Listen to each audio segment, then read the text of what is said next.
think she ended up with a guy, like a regular guy from high school. Like psychologically, like what? Shit.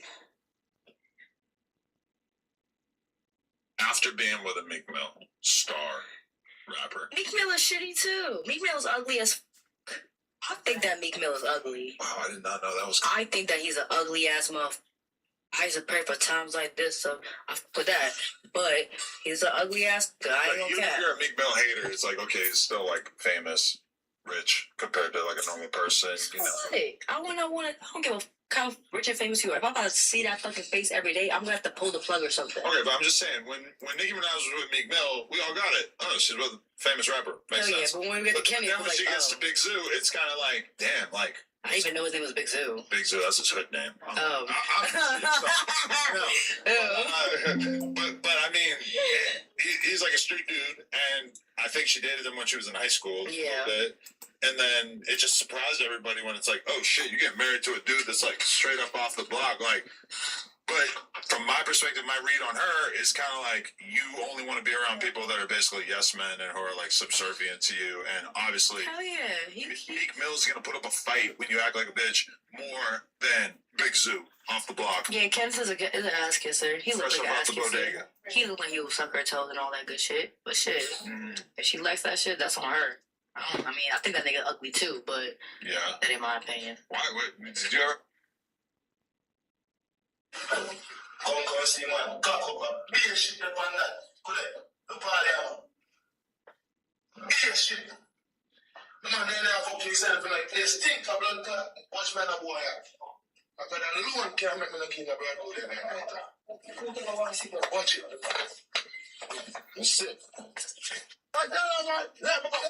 Fuck up what? Who fuck up? This started as a 10. Fuck up what? Who fuck up? Now, batty man, hey boy. You know, man, who say, fuck yourself with bumbo clad. Hey boy. You fuck yourself with that man, bumbo clad, boy. You batty man. Where are you? You can't. Come see, man. Cock up. Be a shit up on that. Good. The party out. Be a shit. Man, they never fuck yourself in a place. Think of blunt. Watch man, that boy. I said, no one can make me look in the bread all day like that. I thought Quiet on the Creek was about having to be quiet while you're fishing and an attempt not.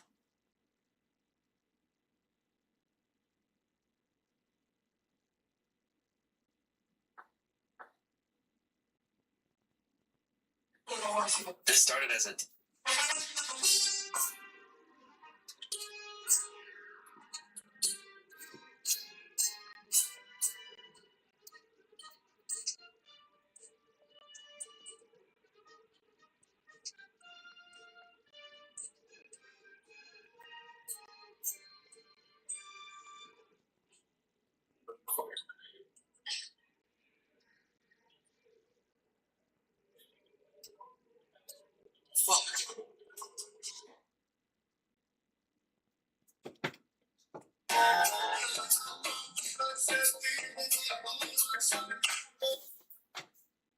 Okay, good people. Father's dilemma. I promised my daughter a vehicle after she Fire Academy. The dilemma is she don't want what I want her to have, which is a Subaru. So it's a toss-up between the Ford Bronco or the Wrangler. Now, if I had to choose between the Bronco or the Wrangler, it'd be this Bronco right here. I know this engine. This is the 2.3 four-banger, commonly found in the Ford Mustangs. I rarely see them at my shop. The Wranglers, on the other hand, my shop stayed full of Wranglers. Many issues across the board. Hey, baby girl, I know you like the Bronco, but you still want to look at the Wrangler too, correct? All right, let's go. These, on the other hand, to be honest with you, I don't even know why people still buy these. They are not reliable. I guess just the brand loyalty. They have tons of different issues. I'm not going to get into that. The only reliable Jeeps, in my opinion, are from the 2000s, early 2000s. 06 and under is the best. Then 07 through a certain year, you had the 3.8. That was okay. Still not my cup of tea. If you're going to get a Jeep, get the inline 6 4.0. My opinion. Her first car, for those who don't know, was a 99 Jeep Grand Cherokee with straight 6, 4.0. I stay true to my word. Buying reliable cars, little beater cars, with their first vehicle. She took good care of that Jeep. She's ready for something. Yeah, this is great. She really enjoys it. I remember something about small people enjoy big vehicles, I guess.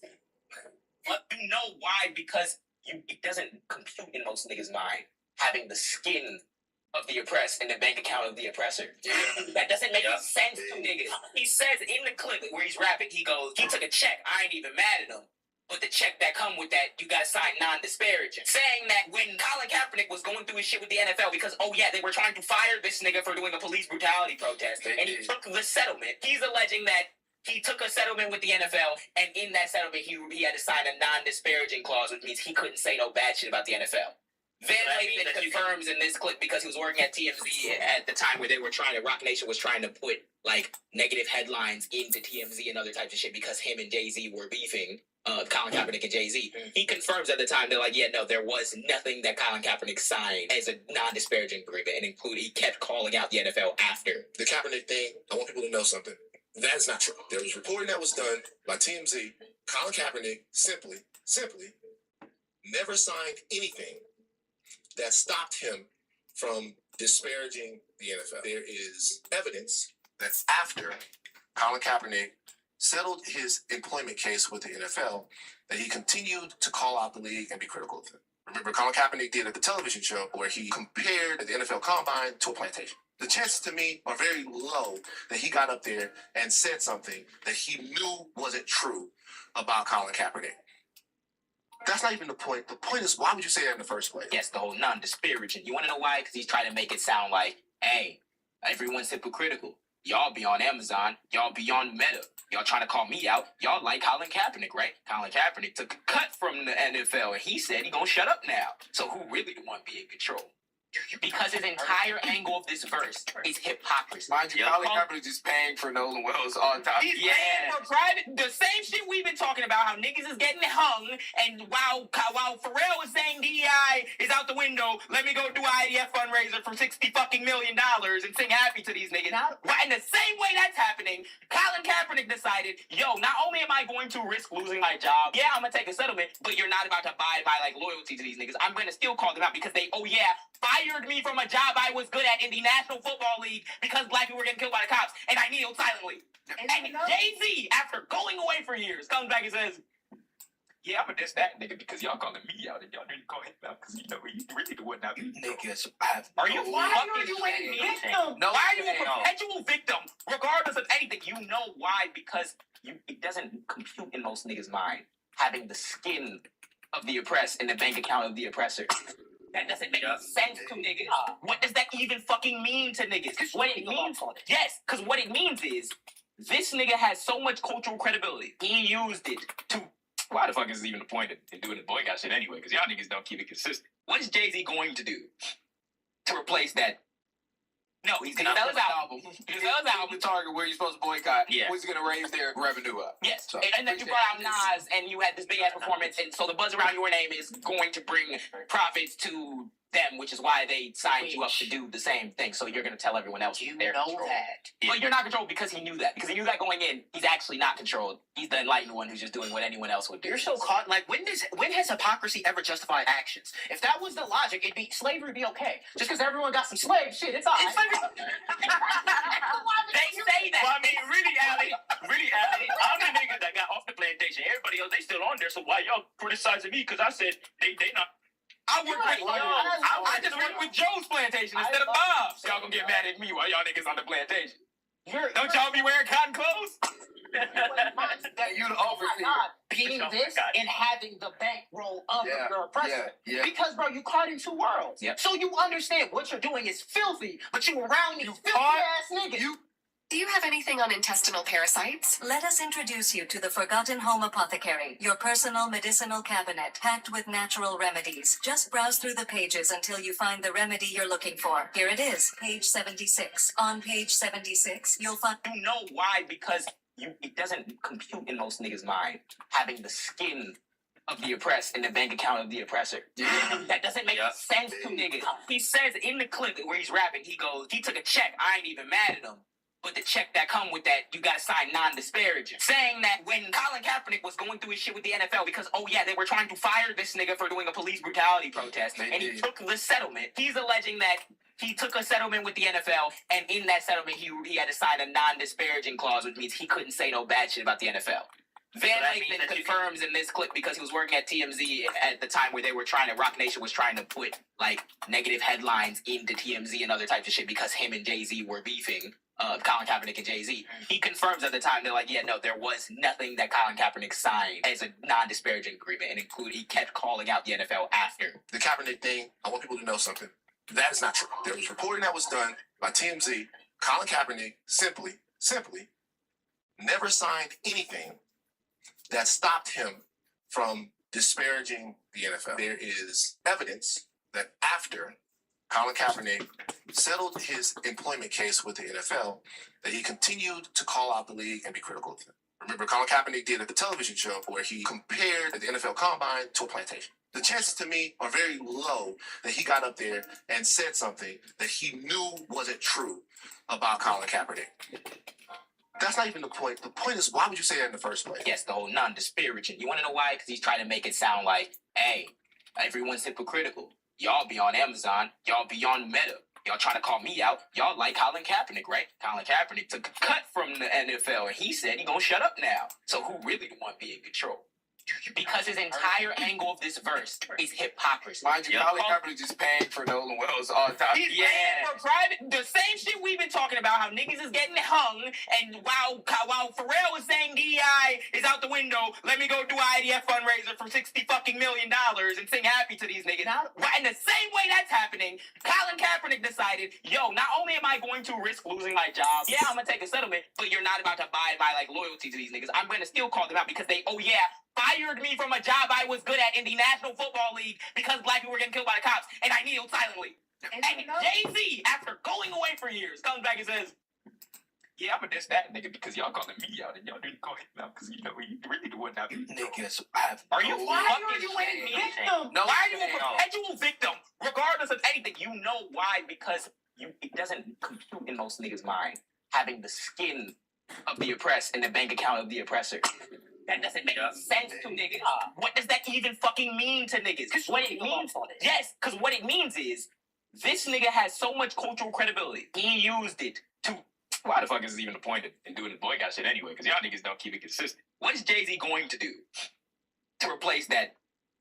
No, he's gonna sell his album. He's gonna sell his album. The target where you're supposed to boycott. Yeah. Who's gonna raise their revenue up? Yes. So, and then you brought out Nas and you had this big ass performance, and so the buzz around your name is going to bring profits to them, which is why they signed you up to do the same thing. So you're gonna tell everyone else You they're know controlled. that. But you're not controlled because he knew that. Because he knew that going in, he's actually not controlled. He's the enlightened one who's just doing what anyone else would do. You're so caught. Like, when has hypocrisy ever justified actions? If that was the logic, slavery be okay. Just because everyone got some slaves, shit, it's alright. They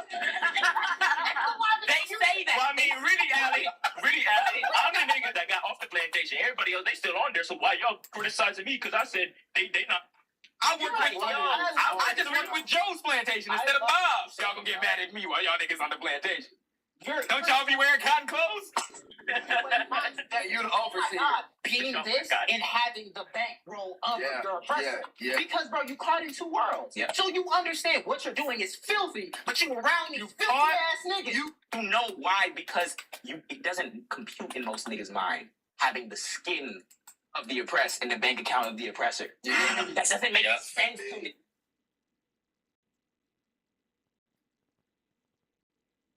These are the kind of vehicles you learn stuff from. Look at this. He's got a quick release on his battery. These are the kind of vehicles you learn stuff from. Look at this. He's got a quick release on his battery. When you dealing with a female and you just up and leave and break all contact with her and just go get a new bitch, that shit will make your last bitch just start glitching. Whole computer system just start crashing. Bitch be like, hold on, left, right, square, down, bitch start skitzing. When you done with a female and you just up and leave and break all contact with her and just start and just go get a new bitch, that shit will make your last bitch just start glitching. Whole computer system just start crashing. Bitch be like, what the? Hold on. Am I? What the? Hold left, right, up, square, down. Bitch start skitzing. When you done with a female and you just up and leave and break all contact with her and just start and just go get a new bitch, that shit will make your last bitch just start glitching. Whole computer system just start crashing. Bitch be like, what the? Hold on. Am I? What the? Hold left, right, up, square, down. Bitch start skitzing. When you done with a female and you just up and leave and break all contact with her and just start and just go get a new bitch, that shit will make your last bitch just start glitching. Whole computer system just start crashing. Bitch be. There's been a ton. You gotta leave them a note. Alright, where's your lockers? I'm leaving Kool-Aid and Mr. Riley a note, even though I'm retired and was retired for a long time. You can't cover me. For Kool-Aid and for Mr. Riley, neither can you. You gotta pick up his helmet, right?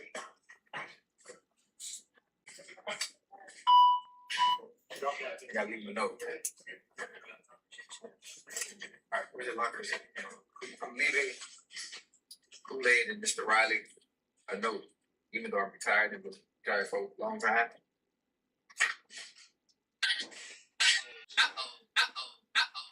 Outside with a friend. My baby daddy is my enemy. I'ma trip out if you drive me. I get that dick up, see my outside. You think Kai can rap? I just think Cardi's funny as hell. You don't think he can rap. I don't think none of y'all could. You think I'm ass? I didn't say you ass. I don't think you could rap. But You don't think I can rap? For real? It hurts. I'm sorry. People be lying to you and stuff. You think Kai can rap? I just think Cardi's funny as hell. Say y'all be tired of ebooks. I think I had Rockefeller so stacked. I was like, just he keeps saying he's gonna retire. Every single record, he was lying. He lied. He went on a retirement tour. And he back out here trying to dress young with a baseball hat, a fitted at 60. Looks crazy. I think I had Rockefeller so stacked. I was like, just he keeps saying he's gonna retire. Every single record, he was lying. He lied. He went on a retirement tour. And he back out here trying to dress young with a baseball hat, a fitted at 60. Looks crazy.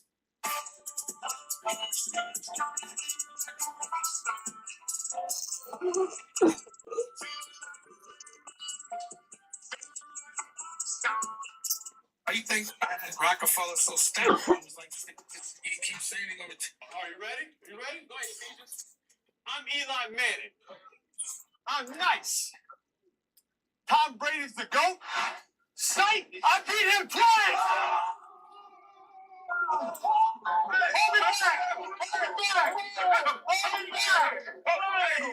Hold me back.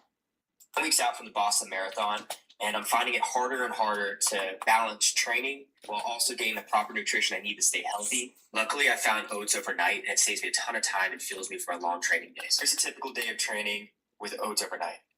Most days. Are you ready? You ready? Go ahead, Ephesians. I'm Eli Manning. I'm nice. Tom Brady's the GOAT. Sight, I beat him twice.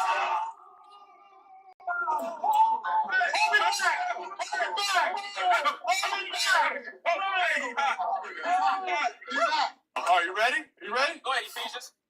I'm Eli Manning. I'm nice. Tom Brady's the GOAT. Sight, I beat him twice.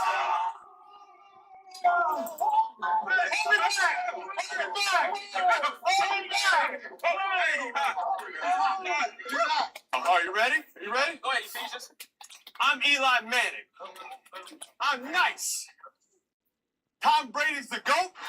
Sight, I beat him twice.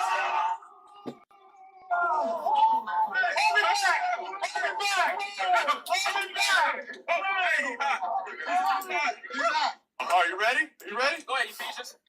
I'm Eli Manning. I'm nice. Tom Brady's the GOAT. Sight, I beat him twice.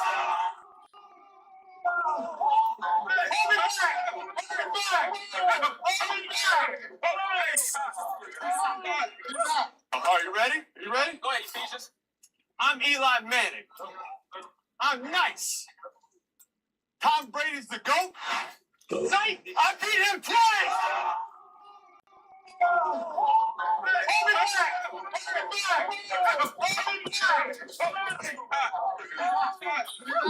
Are you ready? You ready? Go ahead, Ephesians. I'm Eli Manning. I'm nice. Tom Brady's the GOAT. Sight, I beat him twice.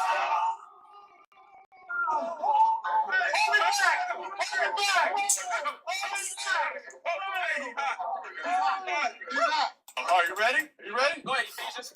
I'm Eli Manning. I'm nice. Tom Brady's the GOAT. Sight, I beat him twice.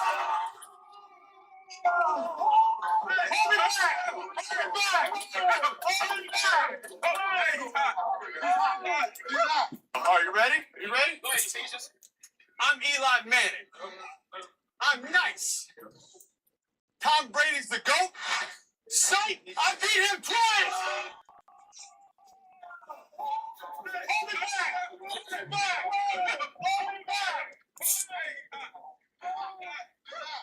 Are you ready? You ready? Go ahead, Ephesians. I'm Eli Manning. I'm nice. Tom Brady's the GOAT.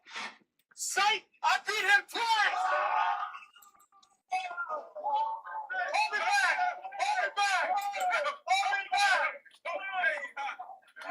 Are you ready? You ready? Go ahead, Ephesians. I'm Eli Manning. I'm nice. Tom Brady's the GOAT. Sight, I beat him twice. Are you ready? You ready? Go ahead, Ephesians. I'm Eli Manning. I'm nice. Tom Brady's the GOAT. Sight, I beat him twice. Are you ready? You ready? Go ahead, Ephesians. I'm Eli Manning. I'm nice. Tom Brady's the GOAT. Sight, I beat him twice.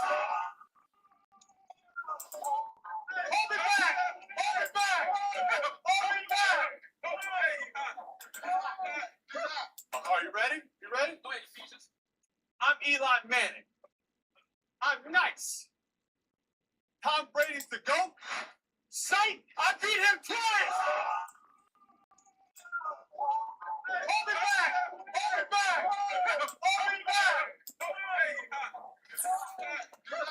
Are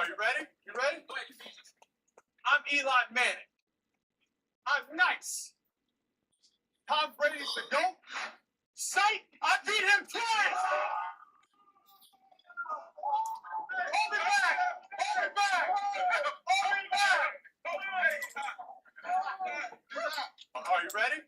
Go ahead, Ephesians. I'm Eli Manning. I'm nice. Tom Brady's the GOAT. Sight, I beat him twice.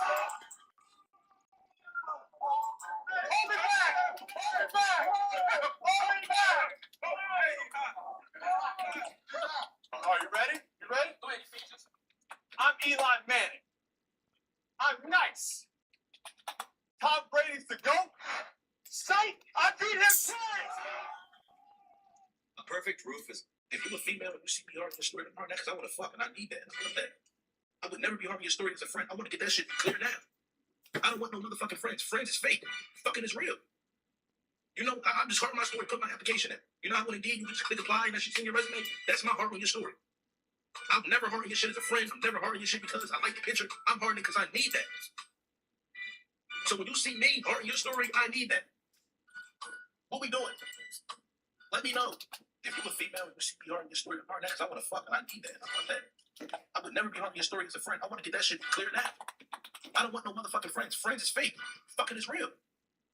You know, I'm just hurting my story, put my application in. You know how when Indeed you just click apply and that shit's in your resume? That's my heart on your story. I'm never hurting your shit as a friend. I'm never hurting your shit because I like the picture. I'm hurting it because I need that. So when you see me hurting your story, I need that. What we doing? Let me know. If you're a female and you see me hurting your story tomorrow next, I want to fuck and I need that. I want that. I would never be hurting your story as a friend. I want to get that shit cleared out. I don't want no motherfucking friends. Friends is fake. Fucking is real. You know, I'm just hard on my story, put my application in. You know how when Indeed, you can just click apply and that should see your resume? That's my heart on your story. I'm never harding your shit as a friend. I'm never harding your shit because I like the picture. I'm harding because I need that. So when you see me harding your story, I need that. What we doing? Let me know. If you're a female and you see me harding your story, I'm harding that because I want to fuck and I need that. I want that. I would never be harding your story as a friend. I want to get that shit cleared out. I don't want no motherfucking friends. Friends is fake. Fucking is real. You know, I'm just hard on my story, put my application in. You know how when Indeed, you can just click apply and that should see your resume? That's my heart on your story. I'm never harding your shit as a friend. I'm never harding your shit because I like the picture. I'm harding it because I need that. So when you see me harding your story, I need that.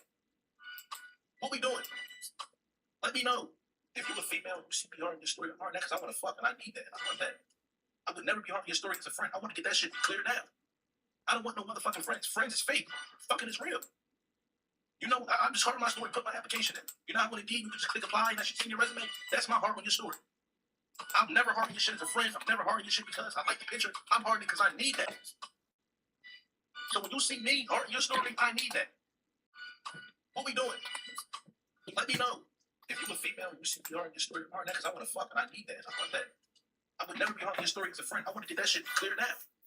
I don't want no motherfucking friends. Friends is fake. Fucking is real.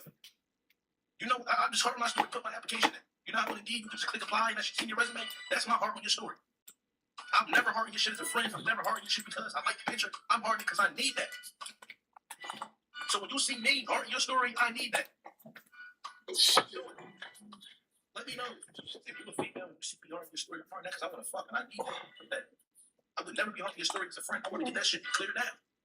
I don't want no motherfucking friends. Friends is fake. Fucking is real. You know, I'm just hard on my story, put my application in. You know how when Indeed, you can just click apply and that should see your resume? That's my heart on your story. I'm never harding your shit as a friend. I'm never harding your shit because I like the picture. I'm harding it because I need that. So when you see me harding your story, I need that. What we doing? Let me know. If you're a female and you see me harding your story, I'm harding that because I want to fuck and I need that. I want that. I would never be harding your story as a friend. I want to get that shit cleared out. I don't want no motherfucking friends. Friends is fake. Fucking is real. You know, I'm just hard on my story, put my application in. You know how when Indeed, you can just click apply and that should see your resume? That's my heart on your story. I'm never harding your shit as a friend. I'm never harding your shit because I like the picture. I'm harding it because I need that. So when you see me harding your story, I need that. What we doing? Let me know. If you're a female and you see me harding your story, I'm harding that because I want to fuck and I need that. I want that. I would never be harding your story as a friend. I want to get that shit cleared out. I don't want no motherfucking friends. Friends is fake. Fucking is real. You know, I'm just hard on my story, put my application in. You know how when Indeed, you can just click apply and that should see your resume? That's my heart on your story.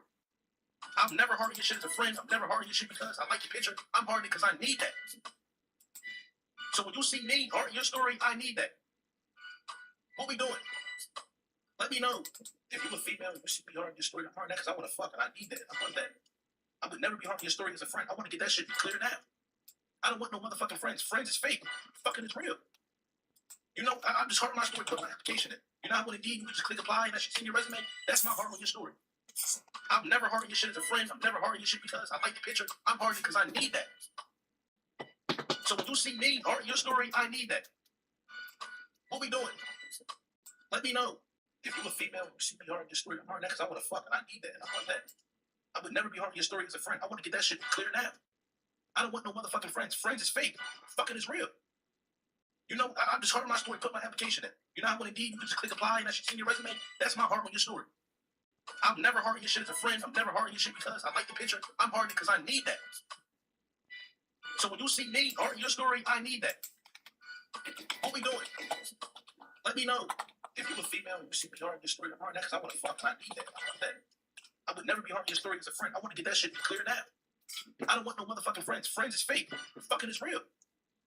You know, I'm just hard on my story, put my application in. You know how when Indeed, you can just click apply and that should see your resume? That's my heart on your story. I'm never harding your shit as a friend. I'm never harding your shit because I like the picture. I'm harding it because I need that. So when you see me harding your story, I need that. What we doing? Let me know. If you're a female and you see me harding your story, I'm harding that because I want to fuck and I need that. I want that. I would never be harding your story as a friend. I want to get that shit cleared out. I don't want no motherfucking friends. Friends is fake. Fucking is real. You know, I'm just hard on my story, put my application in. You know how when Indeed, you can just click apply and that should see your resume? That's my heart on your story. I'm never harding your shit as a friend. I'm never harding your shit because I like the picture. I'm harding it because I need that. So when you see me or your story, I need that. What we doing? Let me know. If you're a female and you see me in your story, I'm hard that because I want to fuck and I need that. I want that. I would never be hard your story as a friend. I want to get that shit cleared out. I don't want no motherfucking friends. Friends is fake. Fucking is real.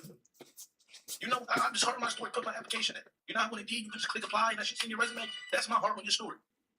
I'm never hard on your shit as a friend. I'm never hard on your shit because I like the picture. I'm hard on it because I need that. So when you see me hard on your story, I need that. What we doing? Let me know. If you're a female, you see me hard on your story, I'm hard on that because I want to fuck and I need that. I want that. I would never be hard on your story as a friend. I want to get that shit cleared out. I don't want no motherfucking friends. Friends is fake. Fucking is real. You know, I'm just hard on my story, put my application in. You know how when Indeed you just click apply and that shit's in your resume? That's my heart on your story. I'm never hard on your shit as a friend. I'm never hard on your shit because I like the picture. I'm hard on it because I need that. So when you see me hard on your story, I need that. What we doing? Let me know. If you're a female and you see me hard on your story, I'm hard on that because I want to fuck and I need that. I want that. I would never be hard on your story as a friend. I want to get that shit cleared out. I don't want no motherfucking friends. Friends is fake. Fucking is real. You know, I'm just hard on my story, put my application in. You know how when Indeed you just... Black people don't support you till you're dead or in jail. Look at Al Sharpton and Tyler Perry. $100K for a dead man that hang with all white people. Okay. Black Lives Matter. It's a black man alive right now that work hard every single day that can use that $100,000 to advance in his life.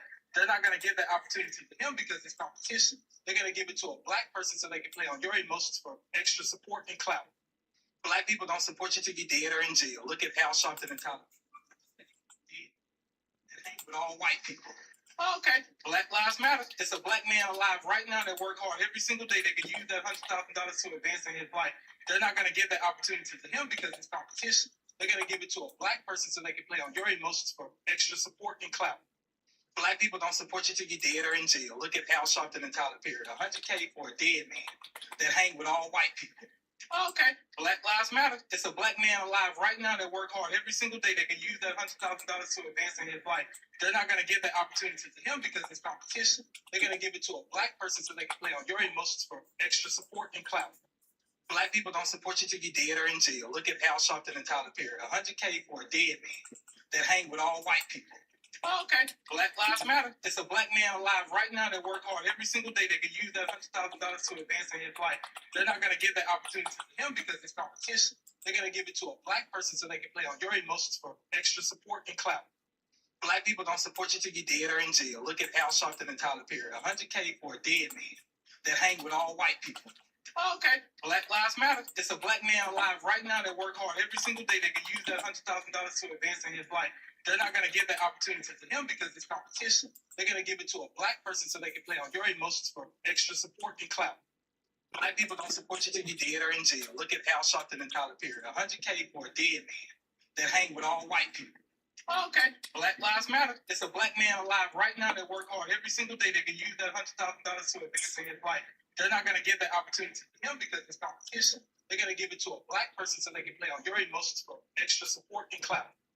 Black people don't support you till you're dead or in jail. Look at Al Sharpton and Tyler Perry. $100K for a dead man that hang with all white people. Okay. Black Lives Matter. It's a black man alive right now that work hard every single day that can use that $100,000 to advance in his life. They're not going to give that opportunity to him because it's competition. They're going to give it to a black person so they can play on your emotions for extra support and clout. Black people don't support you till you're dead or in jail. Look at Al Sharpton and Tyler Perry. $100K for a dead man that hang with all white people. Okay. Black Lives Matter. It's a black man alive right now that work hard every single day that can use that $100,000 to advance in his life. They're not going to give that opportunity to him because it's competition. They're going to give it to a black person so they can play on your emotions for extra support and clout. Black people don't support you till you're dead or in jail. Look at Al Sharpton and Tyler Perry. $100K for a dead man that hang with all white people. Okay. Black Lives Matter. It's a black man alive right now that work hard every single day that can use that $100,000 to advance in his life. They're not going to give that opportunity to him because it's competition. They're going to give it to a black person so they can play on your emotions for extra support and clout. Black people don't support you till you're dead or in jail. Look at Al Sharpton and Tyler Perry. $100K for a dead man that hang with all white people. Okay. Black Lives Matter. It's a black man alive right now that work hard every single day that can use that $100,000 to advance in his life. They're not going to give that opportunity to him because it's competition. They're going to give it to a black person so they can play on your emotions for extra support and clout. Black people don't support you till you're dead or in jail. Look at Al Sharpton and Tyler Perry. $100K for a dead man that hang with all white people. Oh, okay. Black Lives Matter. Just a black man alive right now that work hard every single day that can use that $100,000 to advance in his life. They're not going to get it because it's competition. They're going to give it to a black person so they can play on your emotions for extra support and clout. Black people don't support you till you're dead or in jail. Look at Al Sharpton and Tyler Perry. $100K for a dead man.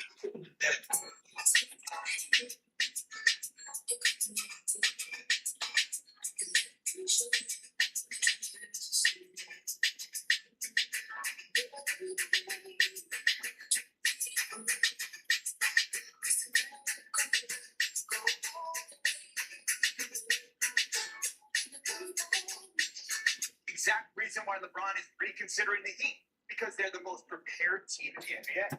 That's what all of this is about. It's about every aspect of this organization being prepared for the possibility of arguably the second greatest player ever. He doesn't want to go into a childlike organization. And I'm not naming names of other organizations. He knows what he's walking into. Exact reason why LeBron is reconsidering the Heat, because they're the most prepared team in the NBA. That's what all of this is about. It's about every aspect of this organization being prepared for the possibility of arguably the second greatest player ever. He doesn't want to go into a childlike organization. And I'm not naming names of other organizations. He knows what he's walking into. Exact reason why LeBron is reconsidering the Heat, because they're the most prepared team in the NBA. That's what all of this is about. It's about every aspect of this organization being prepared for the possibility of arguably the second greatest player ever. He doesn't want to go into a childlike organization. And I'm not naming names of other organizations. He knows what he's walking into. Exact reason why LeBron is reconsidering the Heat, because they're the most prepared team in the NBA. That's what all of this is about. It's about every aspect of this organization being prepared for the possibility of arguably the second greatest player ever. He doesn't want to go into a childlike organization. And I'm not naming names of other organizations. He knows what he's walking into. Exact reason why LeBron is reconsidering the Heat, because they're the most prepared team in the NBA. That's what all of this is about. It's about every aspect of this organization being prepared for the possibility of arguably the second greatest player ever. He doesn't want to go into a childlike organization. And I'm not naming names of other organizations. He knows what he's walking into. Exact reason why LeBron is reconsidering the Heat, because they're the most prepared team in the NBA. That's what all of this is about. It's about every aspect of this organization being prepared for the possibility of arguably the second greatest player ever. He doesn't want to go into a childlike organization. And I'm not naming names of other organizations. He knows what he's walking into. Exact reason why LeBron is reconsidering the Heat, because they're the most prepared team in the NBA. That's what all of this is about. It's about every aspect of this organization being prepared for the possibility of arguably the second greatest player ever. He doesn't want to go into a childlike organization. And I'm not naming names of other organizations. He knows what he's walking into. Exact reason why LeBron is reconsidering the Heat, because they're the most prepared team in the NBA. That's what all of this is about. It's about every aspect of this organization being prepared for the possibility of arguably the second greatest player ever. He doesn't want to go into a childlike organization. And I'm not naming names of other organizations. He knows what he's walking into. Exact reason why LeBron is reconsidering the Heat, because they're the most prepared team in the NBA. That's what all of this is about. It's about every aspect of this organization being prepared for of arguably the second greatest player ever. He doesn't want to go into a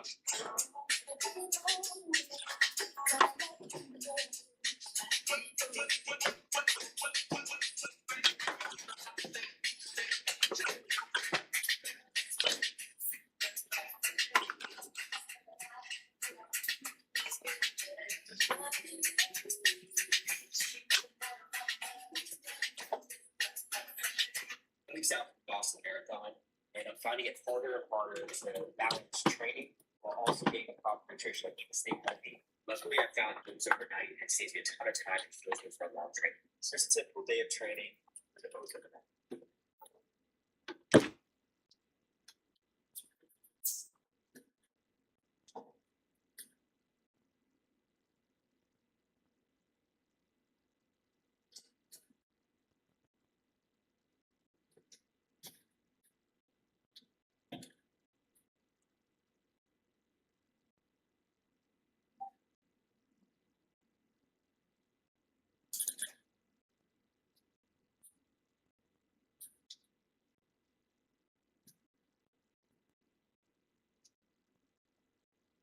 Nigga, you kicked the ball up. Gabos, goddammit. Gabos, goddammit. Welcome to motherfucking Coral Gables, Florida, nigga. You kicked the ball up.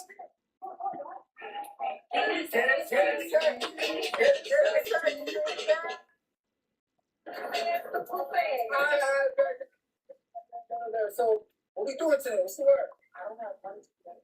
Shit, I already posted my peace sign with me on the plane. I'm good. I just brought enough money for shots. That's. I mean, I thought you were gonna run into niggas with money. The fuck? Yeah, we have been right about it. So that hurts the plane.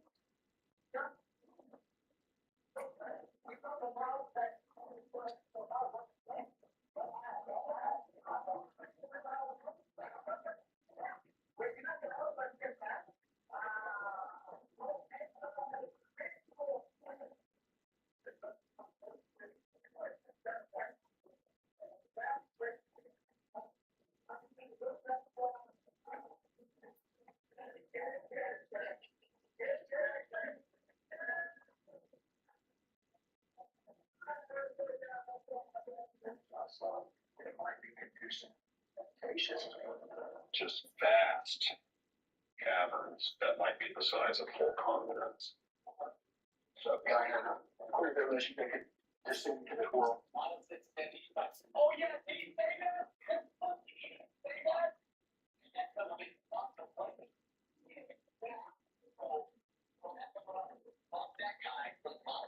Fuck that guy. And if he ever wants to play me, I'm down. But he needs to hit me back. I'm not gonna overextend myself again. Oh well. Why is there an echo, Shabata, bitch? What up? How you doing? Now they bring out the secret.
Dave figured that out. Dave, when he figured that out, Dave started everything. You got too much click and not enough tips. I mean, shit. So the moment he figured that out, they got to the end. That's all about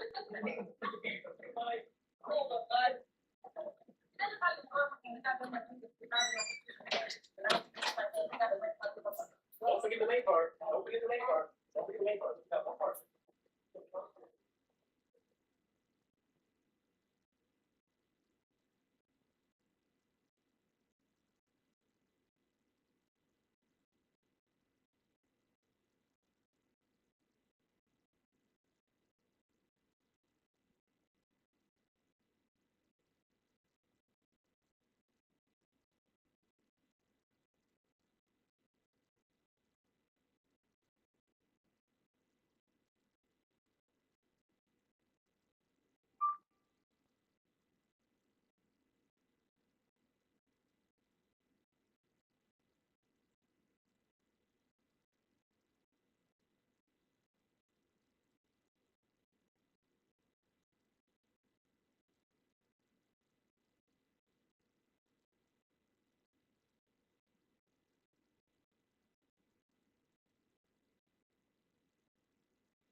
white pants on.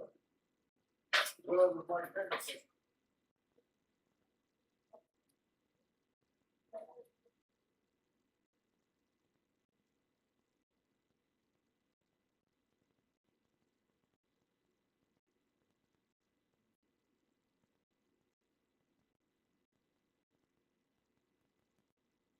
What is that? Huh?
32 by 35 students between two classes field should return they all use AI to their time response.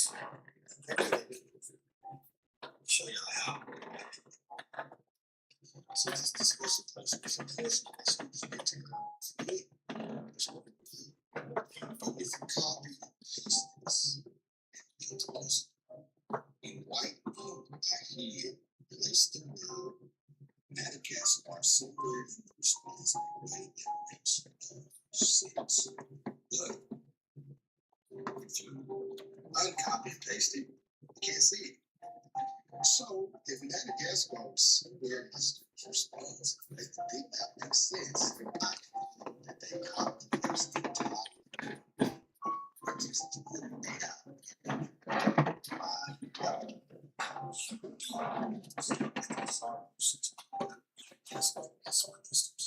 First and foremost, Madagascar has nothing to do with the industrial revolution. Second, it was a little obvious that they couldn't even go back and reread these responses.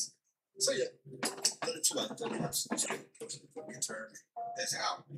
So students, if you're going to use AI to generate the entire response, that means you need analyze, sure that it makes a little bit of sense. Try to put in your 100%. 32 out of 35 students between two classes fail should get midterm because they all use AI to generate their entire response. Hey, man. You talking about GT? You let me get off these? Do you understand? I did an hour and a half straight. 12 rounds. I'm fighting 6. And then 12 rounds. Then we hit the double. I'm fighting 12 rounds. I'm fighting 6 rounds. Then we jump around. What the? It's already generation 1 I've gone for a trio of birds. One of them represents blizzards, one of them represents thunderstorms, and one of them represents firestorms. Oh, they're really well designed. What do you call them? Fire, thunder, and freezing.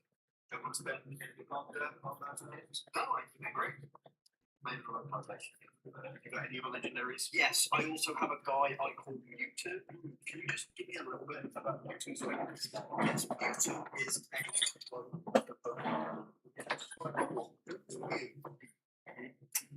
I think we're going to have to design an upper thing for the first book.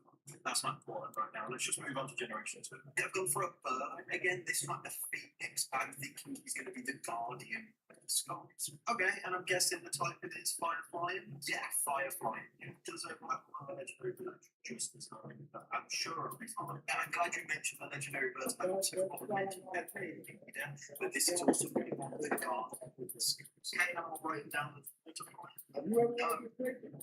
flying side. I'll say, look, we've given him one ship of one trio.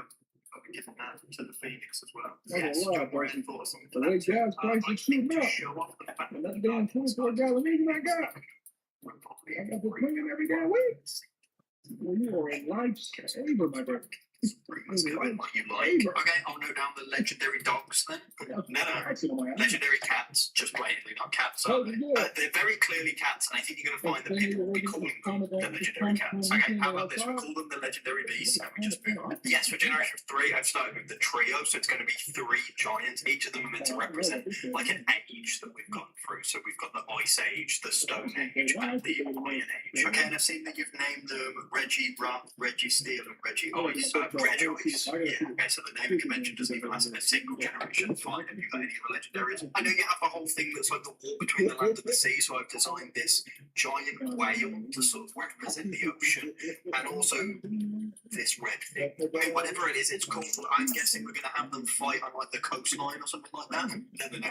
I'm thinking we have the fight in the middle of the ocean.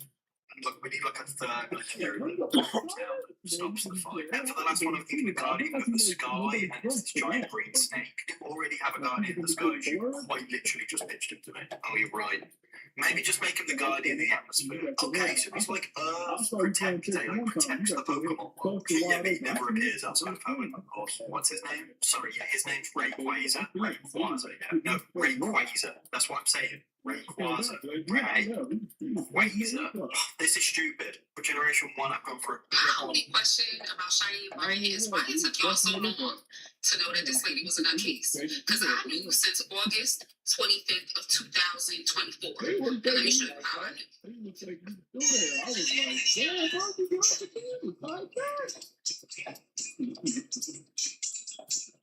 And this is why y'all piss me off every time. Every time. This was 2024, y'all. Why was y'all booking this lady? Soon as I saw this luggage, I knew she needed to be admitted as a patient, not accepting patients. And that is wild. It's wild.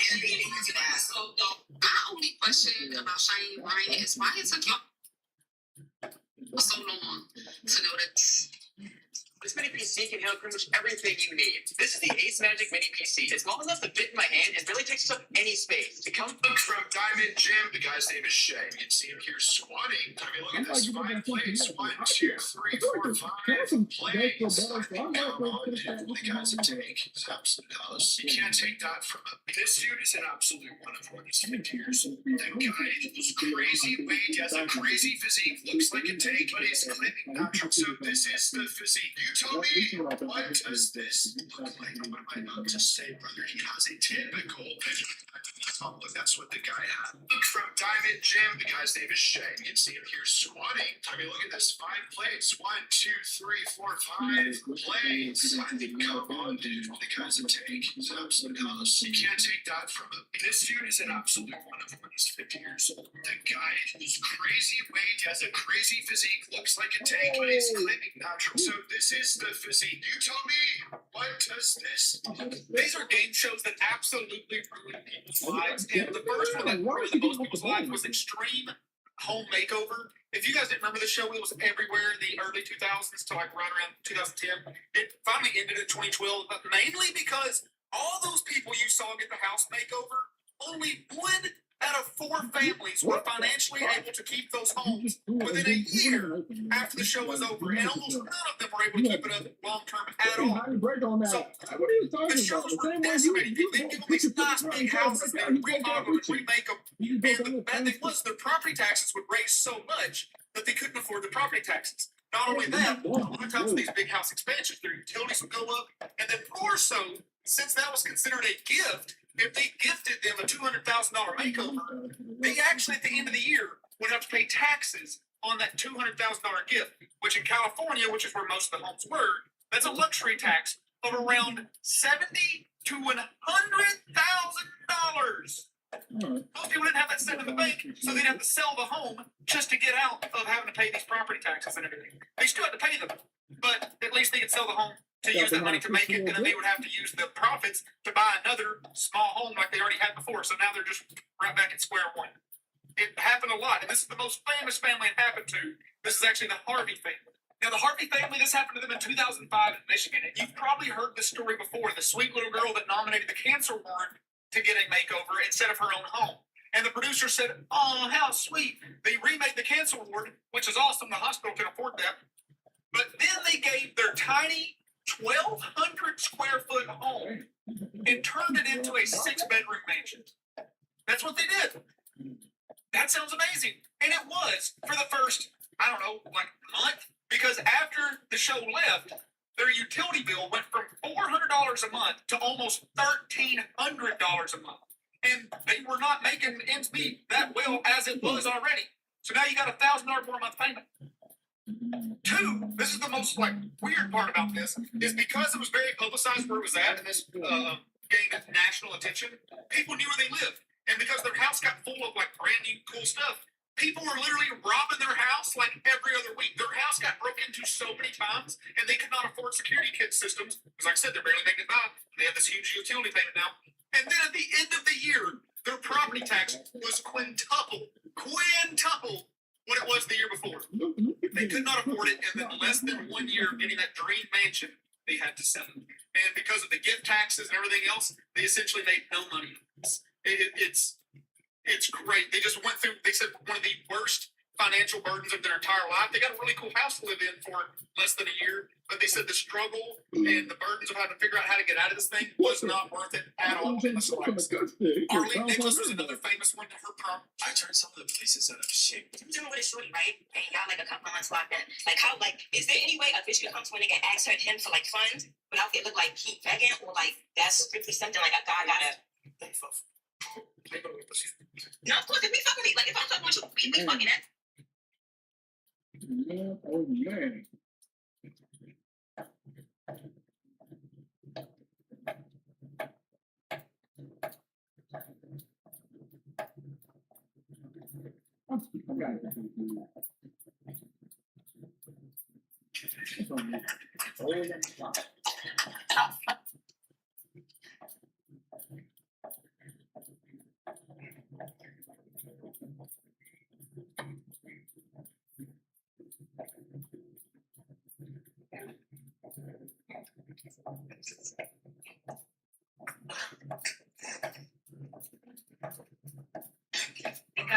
Baby boy.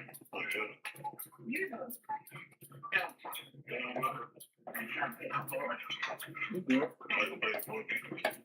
You like my dick?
What's the right time?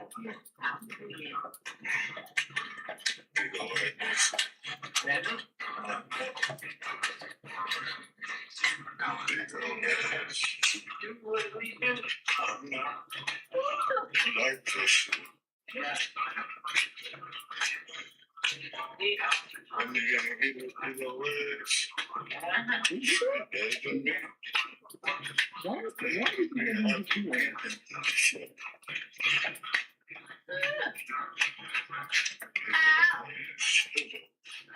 Shut your ass up. Shut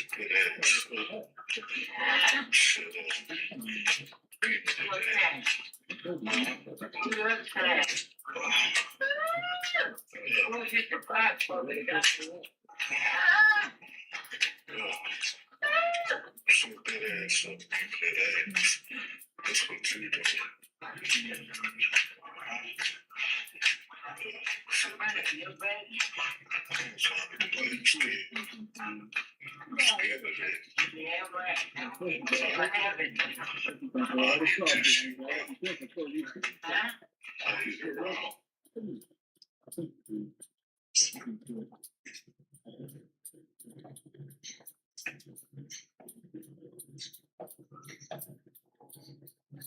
Right.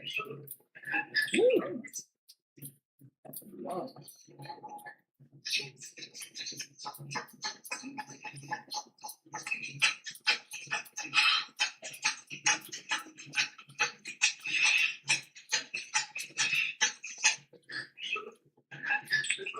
So, you say you been calls a million times back and he on this motherfucker watching me.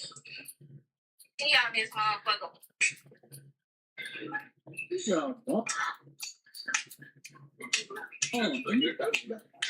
That's what you ran on court. This guy's so bad, man. Yeah. I understand.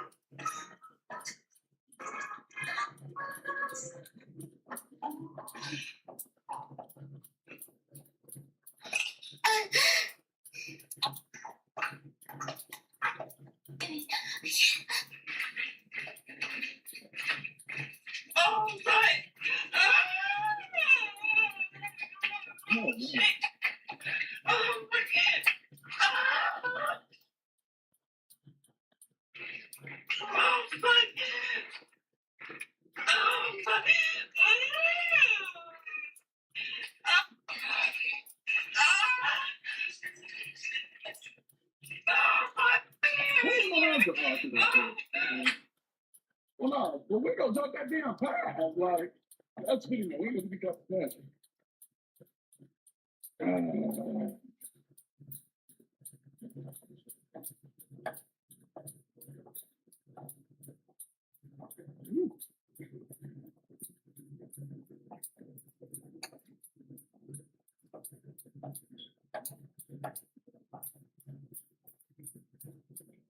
Damn, Smothers. Must be like it.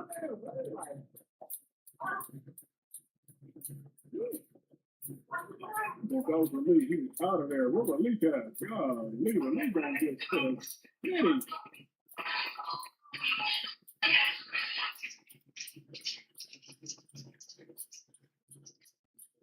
Wow. I'm not gonna lie, I'm gonna start that for luck. I'm gonna start to use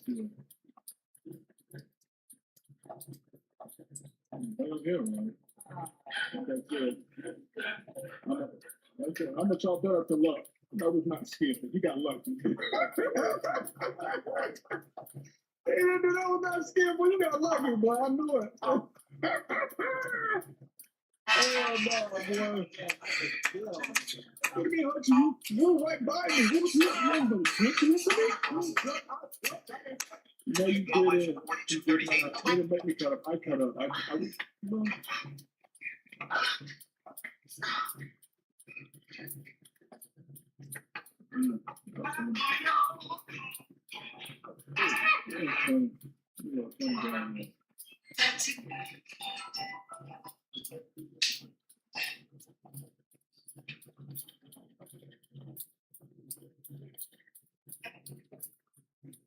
Hey.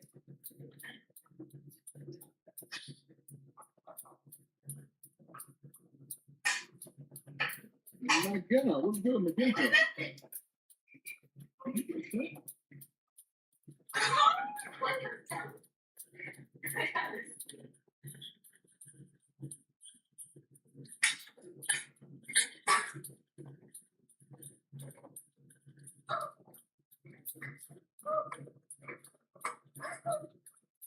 Die,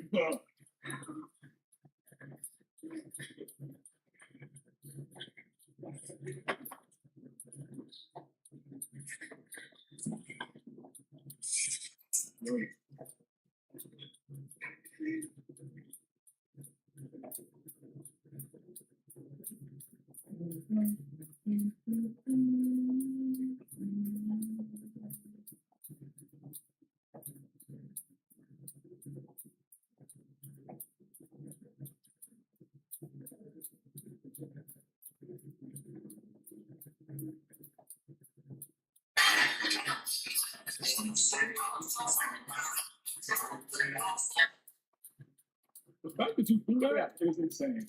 Yeah. The fact that he do that is insane to me. I threw it earlier. I'm in cover two. He's right in front of you.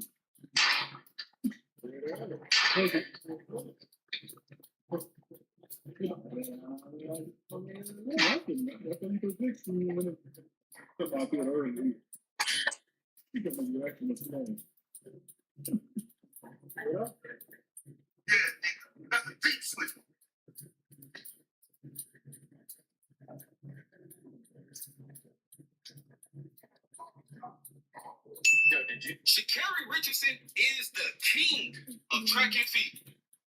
The king of track and field. She just ran at USA's, ran her first round in the 100, and she looked so easy doing. She's the definition purely of walk into your trap and take over your trap. Just last night, she was at the WNBA game.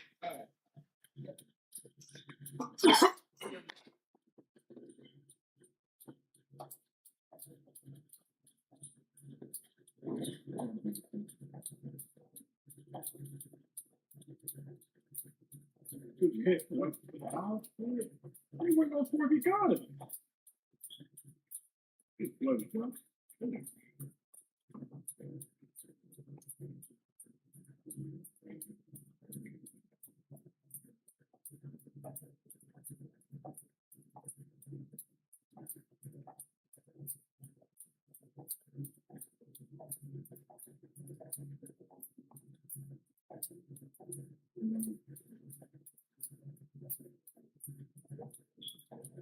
Bro, what are you doing?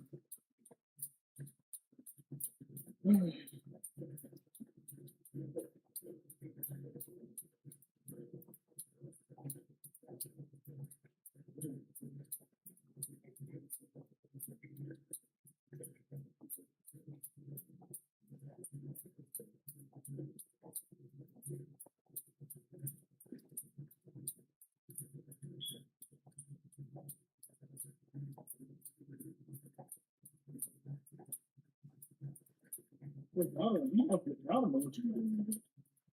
I wish I did, but I don't. What your ass be doing? But I'm gonna let you know because no one cares about you being here, man. I'm gonna let you know. Damn.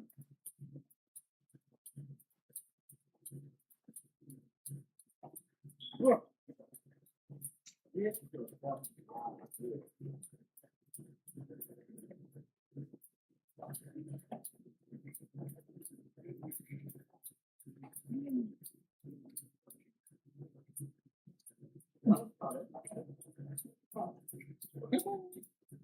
Should get that up.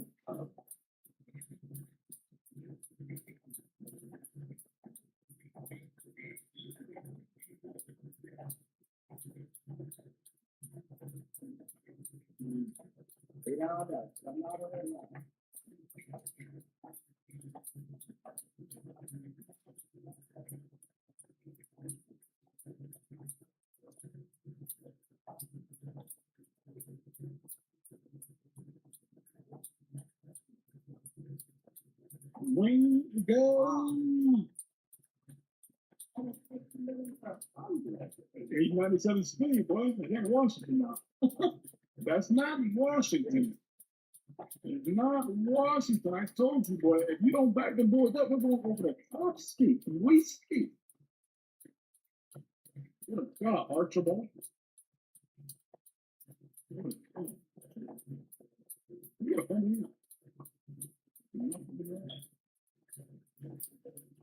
oh man! I forgot. I need to cut that.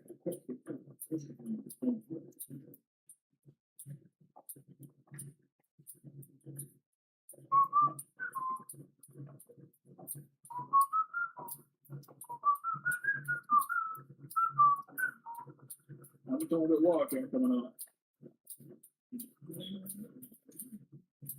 Like clockwork.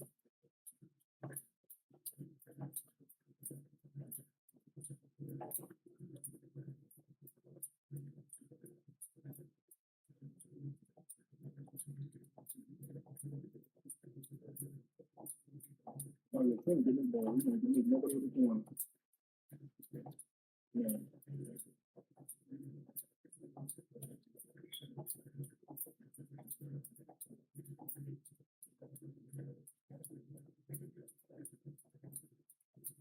Ooh, get off the plane. Ooh, thank gosh. Ooh, that boy's me out of there. You was about to be. I'm up there.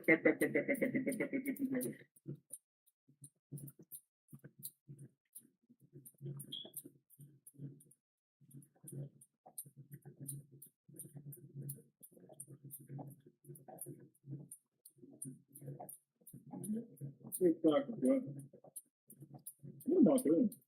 What am I doing? One time out, he got one more run in him, maybe.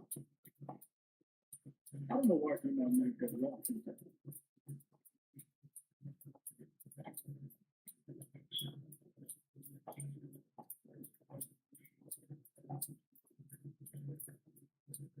Oh, great ball.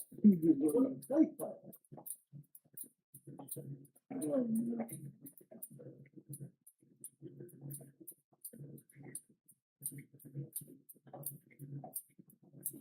Well, I got to do away. I do anything wrong.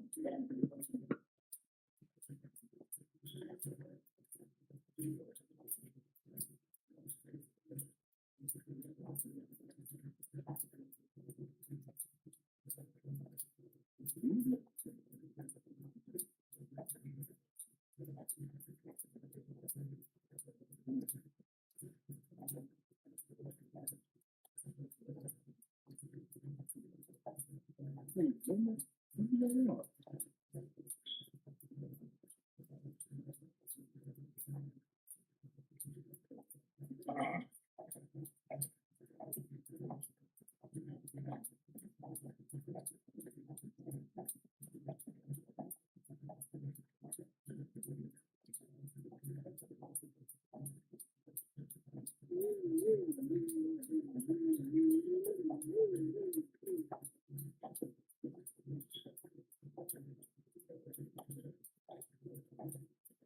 Oh, shit.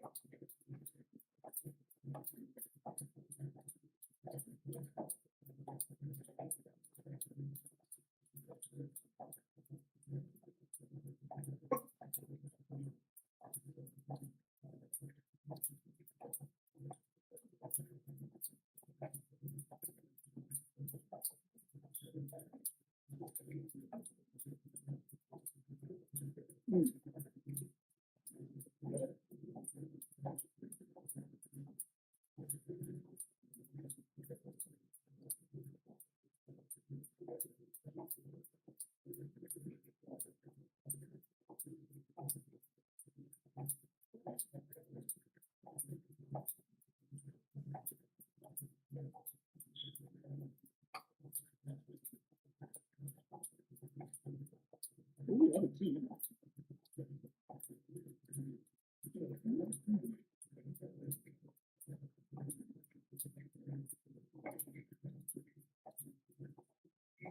The number is not blocking.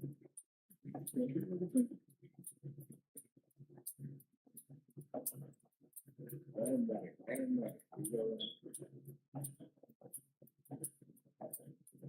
God is good, you got that. You right.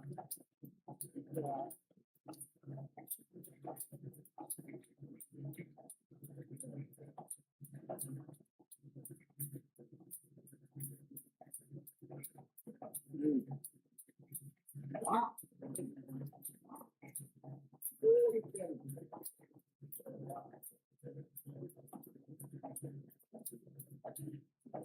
Hey, look, how you gonna block it? I want to click on it, but I don't want to do it.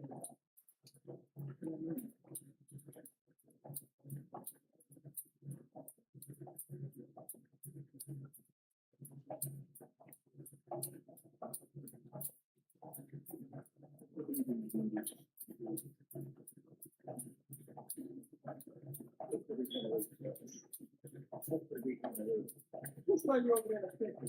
Why can't we just Firstly, you're not wearing a We didn't happen. It didn't happen. Okay. This is me. The man's got a lot of money. Who gets you over there?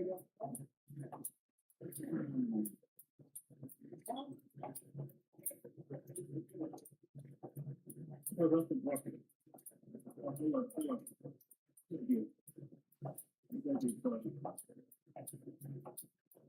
You didn't make $400. You made $200. You need a can. Yes, you're going to only make 200. Yes. Yeah.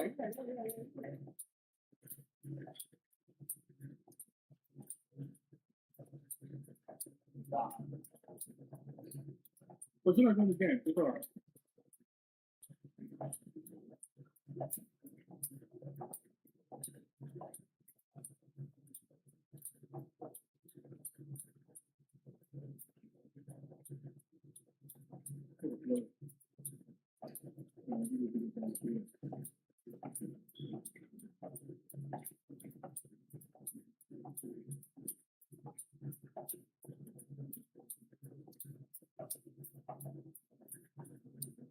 Now, what was that? Bro, you just, Brother Joshua, bro, I'm trying to get off.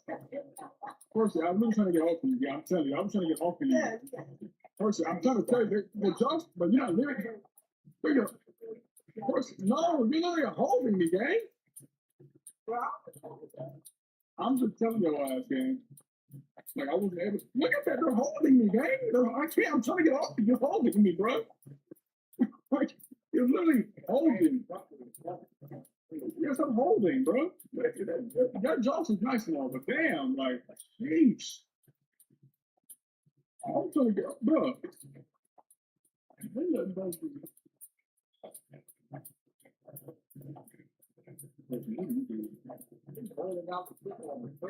Yeah, I can go to go all the way out. But you saw the juke move. You saw the juke though. But I juke though. I was just a little decoy, make you think I'm sick on, but I'm really juking. But I was juking though. I didn't use it. You know, first, I've never seen you juke in my life.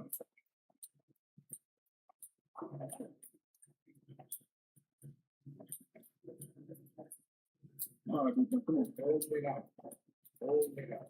You see, you person, you don't be no other dude, but stop complaining about it. You're all playing. But I juked though. I didn't step on nobody. Yeah. But I juked though. I didn't step on you. I didn't use it. Look, am I speaking French? Yes. No, we always do. You're lying, sir. That's one.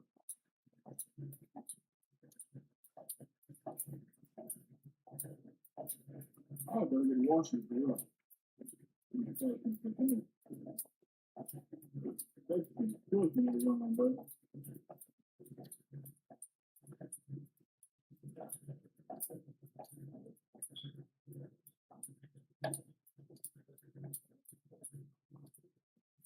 Damn!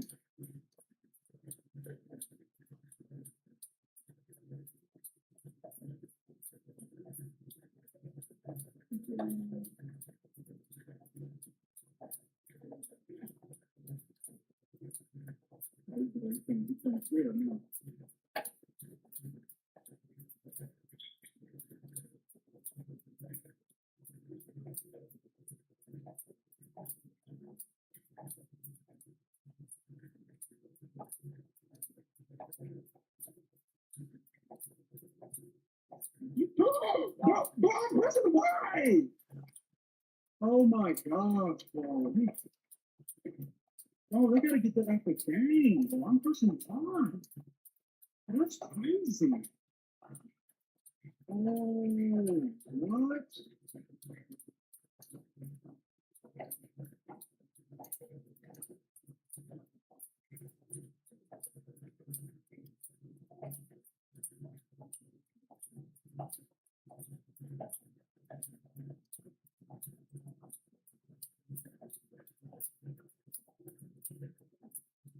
what?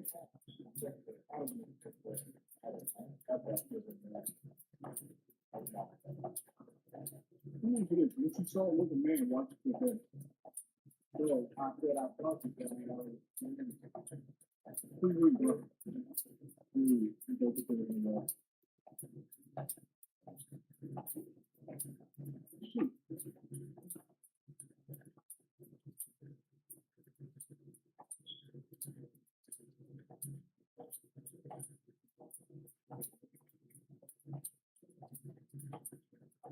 don't catch it. Oh, man.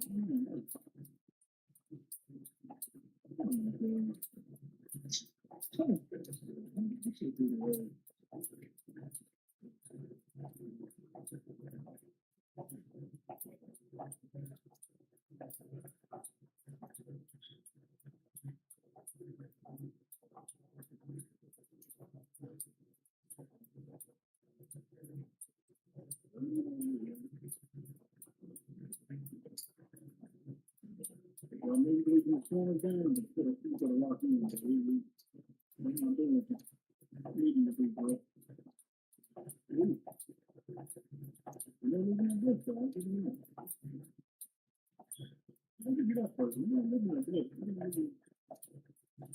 You don't know if you're wrong, so what? You're going to make a mistake. You know. Yeah, you make mistakes. I'm not even made it.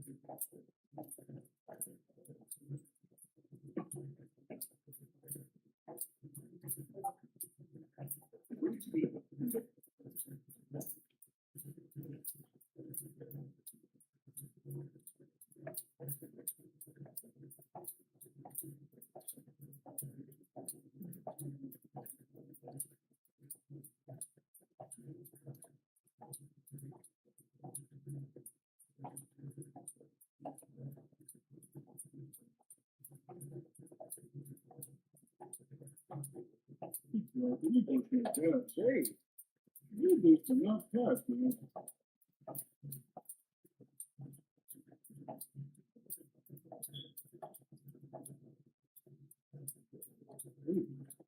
Well, at that time of the night, we get it. At 14-11, yeah, I gotta get the ball up. I ain't some freaky stuff. I ain't gonna lie, but I'll take it. Hey, it was freaky. That was the number 3. No, my first one was taken away, so I had to go. I didn't. My first one was the back of the backfield, but I didn't drive on the run.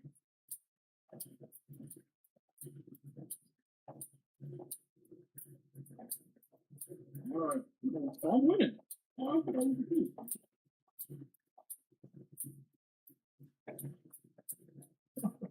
I forgot what to do earlier. Nice. Of course, this mother something that won't even space you like to do. I tell you about it.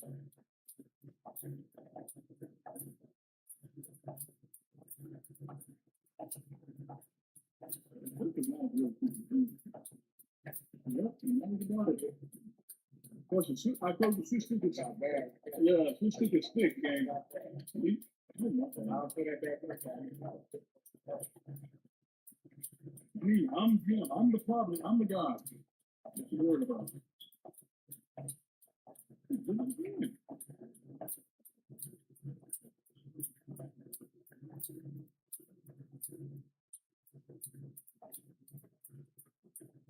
What's not good?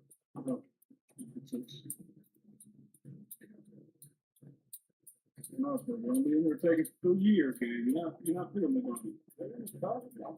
Why do you? No, just like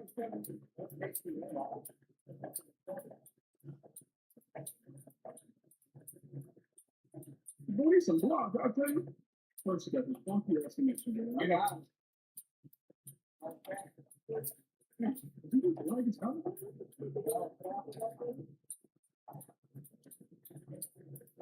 Oh, why the hell are you so good? Oh,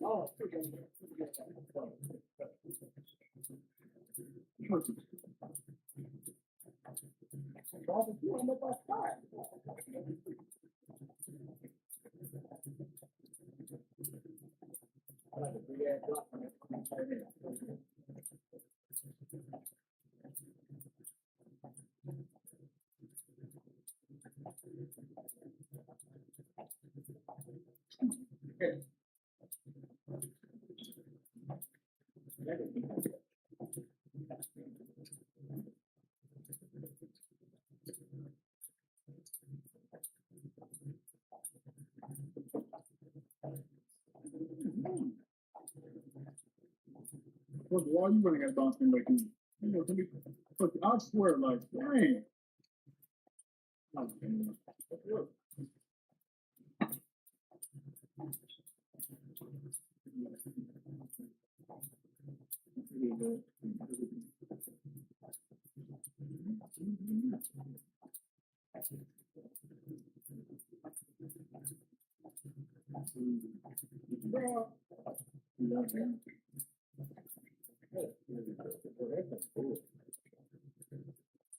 Ain't no way. You keep blessing that damn nigga. He get that ain't no blessing. Actually, I'm talking about the nickel. You keep trying to send off the edge. I don't even know this out of the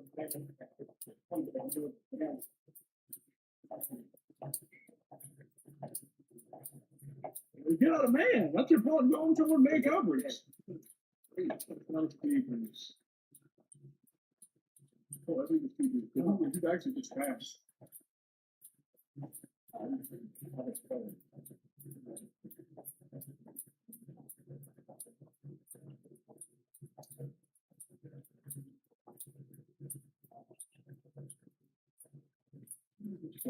You're gonna work and serve and get it.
Oh, oh yeah, he's tired.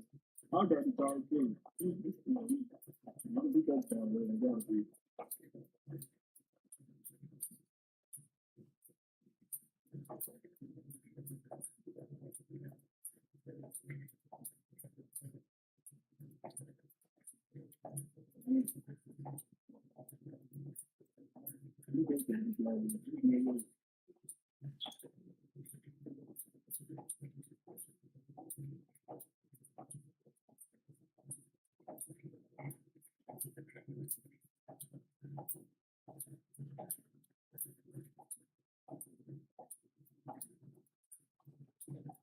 Ball out! Ooh! Ooh! Wow. Oh.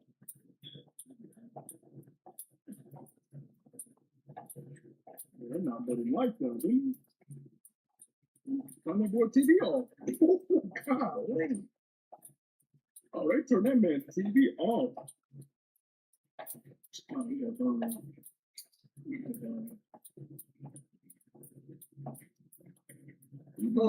He's abusing that boy, bro. Check down here, he's tired. He ain't on the roster. That's a major player. Nah. I'll bring that bitch stump.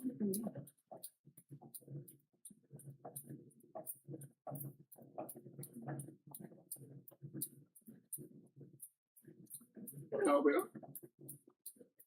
Ain't over here.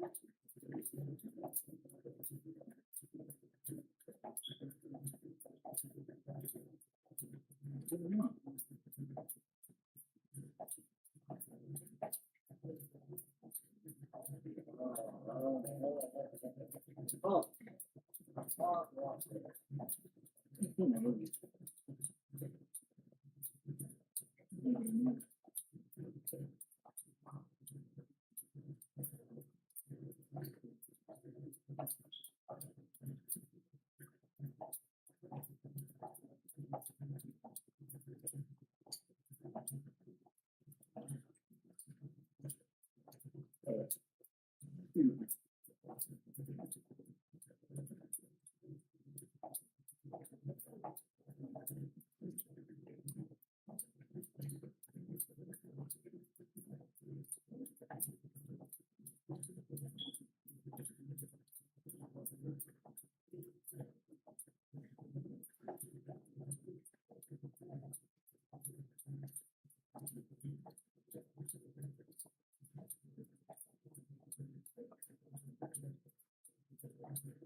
Yeah, I was hoping you did that.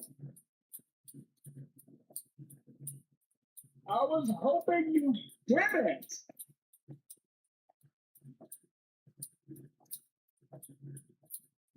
Oh, didn't do it.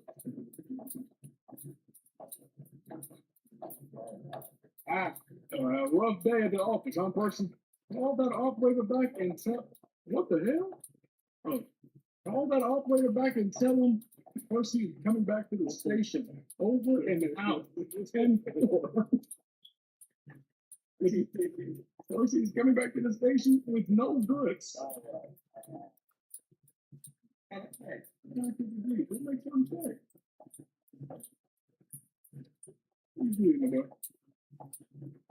Oh man. Woo! You need a free game. Who gave you a free game? You talking about you got free game. You get a free game. You come back to you talk about it. You got free game. But you right.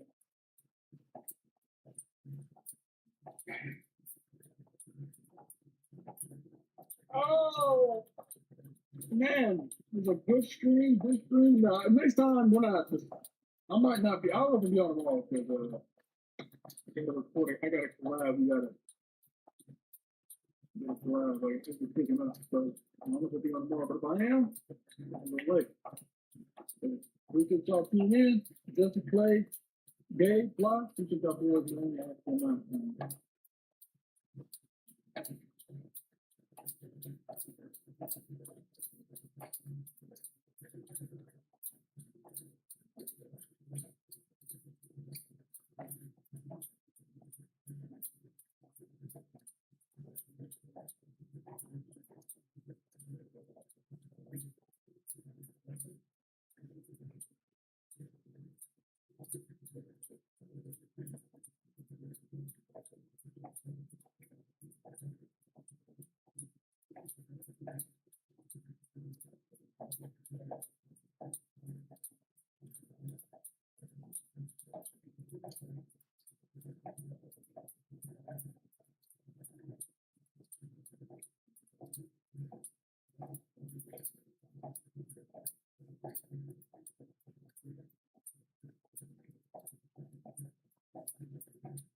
What's going on? This is Mad Money Shot. I wanted to personally welcome you guys to you hit the join now button, you joined my team, so I want to thank you guys and welcome you to my community tab.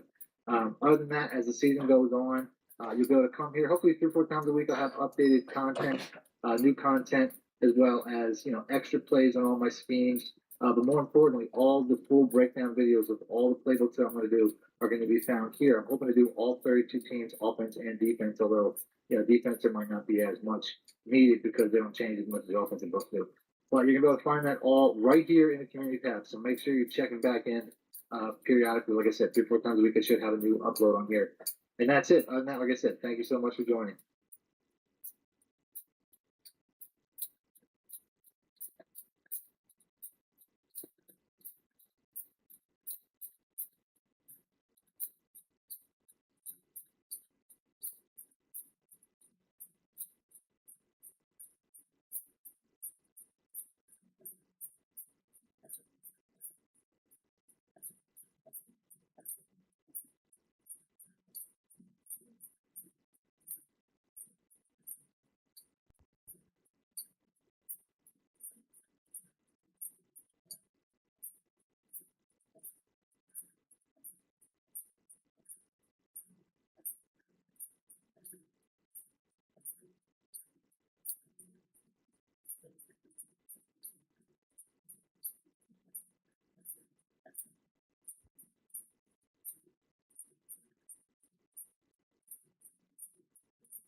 Millions of records, and all of a sudden you slowed down. Did it seem like you just stopped? What made the next stop recording it? What happened was, I said, that's a crazy track record.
So a male wasting a woman's free night is equivalent to a woman wasting a man arguing with a girlfriend. I got my whole freedom, and I text you. Please, fucking time. I wouldn't even have started the argument. I would have stayed on good terms. A female's like, if you waste my free night, you'll never hear from me again. If you waste my argument night, my bitch, you'll never hear from me again. You can't tell me I started with my girl. I can cheat in peace. I don't worry about her texting me, calling me, still where I'm at. My location got turned off and all that shit. Wasted my time. The time I can cheat with no regrets. Wasted it. The time I can cheat with nobody on my back. Wasted it. You'll never hear from me again. I'm blocking you. I'm unfollowing you. And I'm gonna put a bad recommendation on you. So a male wasting a woman's free night. Today I want to go through and show you how position changes work in Dynasty College Football 27. Position changes are so important for your dynasty, man. It's something you always want to capitalize on. There's a way to finesse it, cheese it. There's also an ethical way, and a way that I usually use position changes just to have more fun with the game, get archetypes you're actually looking to use. There's a couple different ways to use it. If you enjoy the content, make sure to like, comment, subscribe to the channel. Go over to the Twitter, drop a follow. Probably be streaming later today if we're not live right now. National Signing Day and position changes. It's a fun time in the off season, man. You get to see all your players, but maybe more importantly, you get to change certain guys to the archetype you're looking for, especially if you're manly progressing. This right here is very, very important in my opinion, because once you advance next week, it will be then the opportunity to upgrade your players. It's training results. So with manual and both auto progression this week is very important. The one thing I want to explain to you guys, I want to make sure y'all know, players will get stuck in the wrong archetype, okay? And their overall will look lower than what it should be. For example, if you have a dual threat quarterback, but he really should be a pure running archetype because all of his attributes are focused on speed, agility, change direction, ball carrying vision, carrying all of that stuff. If he's stuck in the dual threat archetype, his overall is going to be lower. And also, he's not going to be able to get the pure runner abilities. So you want to position change that to his proper archetype, so he's going to be a better player, higher in overall, more likely to get drafted, and also get abilities that he probably could actually unlock. So that's how overall works in this game. That's why you want to, look at your roster, be in tune with your roster, and see, okay, does it make sense? Because with all the progression, and sometimes when you manually progress, it will change things about these players, but it's not dynamic. It won't actually change their archetype. And one thing we've seen in college football 26 is the only way to get certain type of players, for example, if I wanted Derrick Henry type running back, the only way to get that was position changes. That was the only way. With the speed, the big body, the only way was with position changes. If I wanted a Cam Newton type quarterback, the only way was with position changes. Quarterback that's that big, strong, fast, and still throw the ball. Position changes. So that's why it's so important to know some of these things. And we'll continue to cover these position changes on this channel throughout the year. I think I have a video planned where I go over the top 5 best position changes.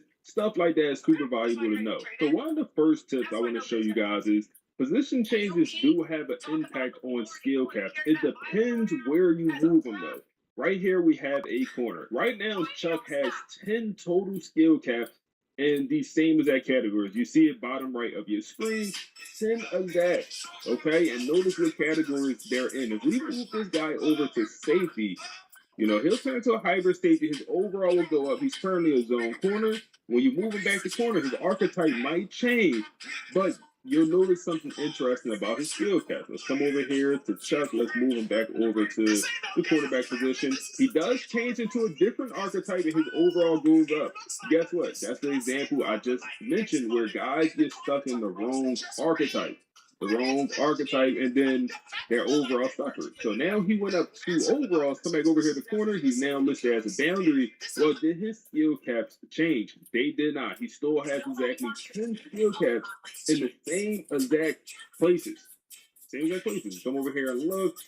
I like that they added that feature where you can see the skill caps in the bottom right. That's super cool. And you see here, 10 skill caps, same exact places. Well, that is because we moved them within a position group. He should be moved in the game's mind, if that makes sense. So the game thinks you can move linebackers to any of the linebackers positions, D linemen to any of the D lineman position, O line to any O line spot, receivers, tight ends. So some of that stuff. You move a safety to corner, he's going to keep his skill cap. Now, there's a way to cheese it to kind of reset a guy's skill cap. So let's say we wanted to now reset Chuck's skill cap. Let's see if we're capable of doing it. Okay, I'm moving to the offensive side of the ball. I usually like to go quarterback for majority of my players. So let's move them over to quarterback. That's the method I used last year. Let's come over here. Let's move them back over to your cornerback spot. It'll still be the hybrid, or excuse me, the boundary corner. His overall still should be at 81. Okay, it's at 82 because that's what the tactician boosts, right? And then we look at his skill cap. Completely different. 10 times worse. 10 times worse, okay? Well, if we do this again, it will change again. You could constantly move these guys along and their skill caps will change. So you don't want to do this with a guy who has good skill caps. You want to do this when a guy is maxed out. If you feel like you have a 3-star, 2-star player and they maxed out way too early, this is where you can now reset their skill caps. You're moving back over the corner, right? Let's see if his skill caps once again change. If they did change, they're very similar. So this is where you have to be careful about some of these guys. You don't just want to move them randomly. You have to have a plan, man. Let's move them one more time to offense. Let's move him to receiver this time, and then move him back and see if his skill caps change. Move him back, skill caps are really still in a bad spot. So you could ruin a player like this. This is information you need to know. Okay, you could ruin a player. The time you actually want to use these position changes to unlock skill caps, like I said, is when a guy is maxed out. Don't just do it too early in a guy's career because you'll completely cook their skill caps and it's challenging to get them back in a good spot. I mean, you pretty much can't get them back in a good spot. You just got to keep finessing it every year. But you want to understand the really, really good position changes. I mean, the really, really good ones because there are some phenomenal ones. Coming over here to Florida, I noticed they had a gritty possession receiver. Don't look that talented. Only a 72 overall with a tactician boost. Now, if you position changes guys to tight end, his overall goes up to a nice 74, right? But he turns into a vertical threat, which is one of my favorite archetypes for a tight end. Okay, he also turns into a pretty good fullback, so that's usually a pretty good one. It's also a way to, change a guy archetype. If you just don't like it, the elusive route runner, I think they're pretty cool. I think that could be a pretty, pretty good archetype in this game. The one issue with this archetype is that catching traffic can never improve. Never. Literally, they can't upgrade it, man. I don't know why I don't know why it's like this, but you look at hands, they can only upgrade 2 things: carrying and catching. If you're manually progressing, you can change this pretty easy. You could pretty easily change this archetype into just a route artist. Guess what? What you want to do is you want to primarily upgrade that route running. The way I like to look at it is, okay, his elusiveness is still higher than the route running. He's going to be a elusive route runner for now. That's what he's going to be. So even if we position change him back and forth, his archetype is not going to change in this situation. Okay, so if we get that route running above 84 up to 85, then we can change into a route artist, and now we can upgrade his catching. Now, let's say you have a speedster receiver, or maybe you have a elusive route runner. You'll notice sometimes you're able to change these guys' archetypes day one. The speedster receiver is a good archetype if they have enough speed and acceleration. If they don't have enough speed and acceleration, that archetype value goes down. And let me show you why. If you come over here to a speedster, look at their abilities. Well, Shifty down here, I know my face cam is blocking. You need 90 acceleration, 94 change direction, which is not too challenging to get. That's a good ability. To take off, you need 95 acceleration. Just like a little bit tough. That's a little bit tough. So sometimes it's better just to change, just to completely chalk this archetype. Once you, I brought on a speedster receiver, he just don't have enough speed to putt. Another thing you gotta figure out is, when is the position change worth it? We have this 87 overall lurking linebacker, looks very, very good. Okay. And you notice he also has some juice off the edge. 89 finesse moves. He could do it all. He did a hell of an edge rusher, okay? And let's see if we go to moving the edge rushers. You have to realize that they will lose abilities if they change archetypes. So even though this guy is going to go up 1 over, I might say 1 overall is not enough. There's going to be other situations where a guy might go up 4 or 5 overall. If they're going to lose all 3 of their abilities, is that worth it? Or is it better just to play him out of position at edge rusher? And, sometimes he might play linebacker and still keep his ability. Even moving him to cover specialist safety, overall stays the same, but he's going to lose the bouncer ability.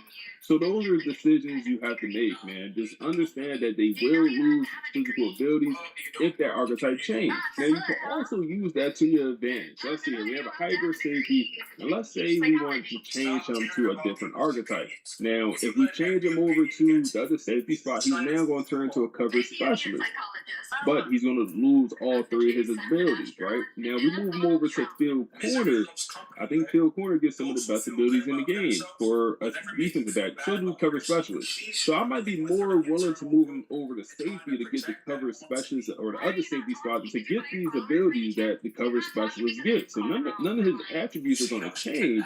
But if I'm now able to, get, house call, able to get robber, we upgraded a little bit more, almost at the ball hawk. Like, if I value these abilities more, if I need a guy that's going to catch a lot of interceptions, okay, I want to go have a coverage specialist safety. So realize changing archetypes could really, really help fill a need on your team that you might have thought, I need to go get a new safety, or no, you could honestly position change some guys and change their archetype. So here's an example of a quarterback that's completely maxed out.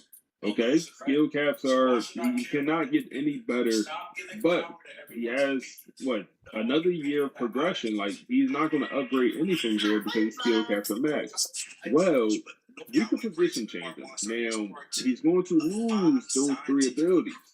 That's going to be unfortunate for him. He's going to lose those 3 abilities. But, damn, he's a hell of a receiver and running back. And then also, sometimes, okay, he's going to jump into a 92 overall running back. Sometimes you really got to look and say, is he actually a 92 overall running back? And you look, his speed, acceleration, his change of direction, agility is really boosting his overall, I think. Also, the awareness is boosting his overall. Sometimes it just got to make sense. The juke move, spin move is actually pretty crazy. So maybe he is this crazy quarterback if you do position change him to running back. Now, what I want to do is I would just want to unlock more skill caps on him. So if I move him over to running back, right, and if I move him back, let's see, the archetype probably, no, he turns into a pure runner. Perfect. Overall goes up to a 92, and his skill caps now will be completely reset. Okay, this is how you use position changes, in my opinion, man. And I don't even know if this is cheesy. And you see his position, or now he has the ability to get even better. But I don't even know if this one is cheesy because, in my opinion, like he's stuck in these wrong overall. This is a quarterback that should be getting drafted. 92 overall quarterbacks will get drafted. 84. Sometimes 84s get drafted too with the way the progression works in this game. But now this is a guaranteed guy that's going to get drafted, and his stats did not change. Only thing that changed is he's in the correct archetype. Because if he's that elusive, with that much speed at quarterback, he should be a pure runner. The fact that the archetype system is not dynamic, this is how you take advantage of it. There will be times we could change a true freshman or a redshirt freshman to a different position group, and especially some of these athletes, if you know what you're doing. And then especially after a year of progression, they might be a sophomore, you could really, train some of these guys. So let's see here. Coming over here to USC, they have a dual threat quarterback that I think potentially could be a pocket passer. I like the pocket passer archetype better when it comes to abilities, okay? So I change him over to running back, okay? And then change him back over to quarterback. Any chance he's going to be a pocket passer? And yes, he will. Okay, so he converts to a pocket passer, which is, like I said, just the archetype. I like the abilities better than a dual threat. So now for the rest of his career, he keeps the same stats. His skill caps are still in a good spot. They're not cooked. And now we just have a pocket passer ability, which I think is wonderful, which I think is amazing. And this is exactly what I'm looking for. And why do he look like that? Yeah, that's crazy. They gave him an old line face. But no, now he just has better abilities that he will be able to get very easy. The play action, he's not getting 58 play action. That's crazy. It's that low. But point is, he'll be able to get all the other abilities. Sleight of hand, it's not even that big of a deal. In my opinion, I'm not running play action much in this game anyway. But he's able to get those other 4 abilities relatively easy. But now that the play action is so low, it makes the IQ even cheaper to upgrade. So there are some benefits to when them stats are super low like that. I think we could potentially do the same for this true freshman quarterback, KJ, if we wanted to. Now the issue is he has 3 abilities, so we would lose those. Now John here, we wanted to do it with John, and the backfield creator is a pretty solid archetype. I think they get some good abilities. Now one requirement is speed for one of the better abilities. Magician, 74 or 84 speed is the requirement. Some of them guys is not going to get that, right? Some of them guys is not going to get that. Off platform is a good ability. Mobile Deadeye good ability. But what if your play style is more so a pocket passer? So if you do bring in a backfield creator, and let's look at this guy, John here, who if we position change, he's going to turn into a pocket passer, in my opinion. Like, just look at his spread. Low speed, low throw power, okay throw power, but the accuracies are out this world. I think he's going to turn into a pocket passer. And let's see if we can get another example here. Let's come back over. John. Okay. And yes, he does turn into a pocket passer, and his overall goes up. He's a better player because he was stuck inside the wrong archetype. So this does happen with freshman quarterback as well. It does happen. KJ, I wonder, like I said, we're going to lose his abilities, so it don't make sense to do this because, you want those abilities. But let's just say we really, really care about him being a pocket passer. Let's see if we can convert him as well and see if his overall goes up also. His overall does go up 1, and he also now turns to a pocket passer and gets better abilities. in my opinion, like that's worth it, man. Like that's something to definitely consider. And the good thing about linebackers and edge rushers and even O line, you can easily see what archetype these guys are going to turn into, and it takes the guesswork out of it. For example, if you don't like the signal caller abilities and you want to change this true freshman linebacker, well, if we click them, you see here we could easily change it to a thumper. Easily. I mean, you could 100% go ahead and do that, and he's just now thumping. Archetype means the overall is actually going to go up in that situation. You know, got this lurker archetype. I think the lurkers are probably going to stay the same. Yeah, a lot of the lurkers are going to stay the same. But if you have a lurking middle linebacker, in my opinion, every lurker should be an outside linebacker. Even if you're going to play him at middle, because lurking outside linebackers develop better than lurking middle linebackers. Or I should say, they have the ability to develop better than the outside linebacker version. We covered that in a video earlier in the year. So we got a lurking middle linebacker here. If we come over here to their ratings and look at the pass coverage, there's only 3 things: zone, man, and catching. 3 things. Not bad. But, and then we look at an outside linebacker lurker, okay? Overall don't matter on this archetype, like, you know, or it doesn't matter what their overall is. They're still going to upgrade differently. And you see here now in the lurking archetype to upgrade zone, man, catching, tackle, catch, and press. Like, you're just able to upgrade more.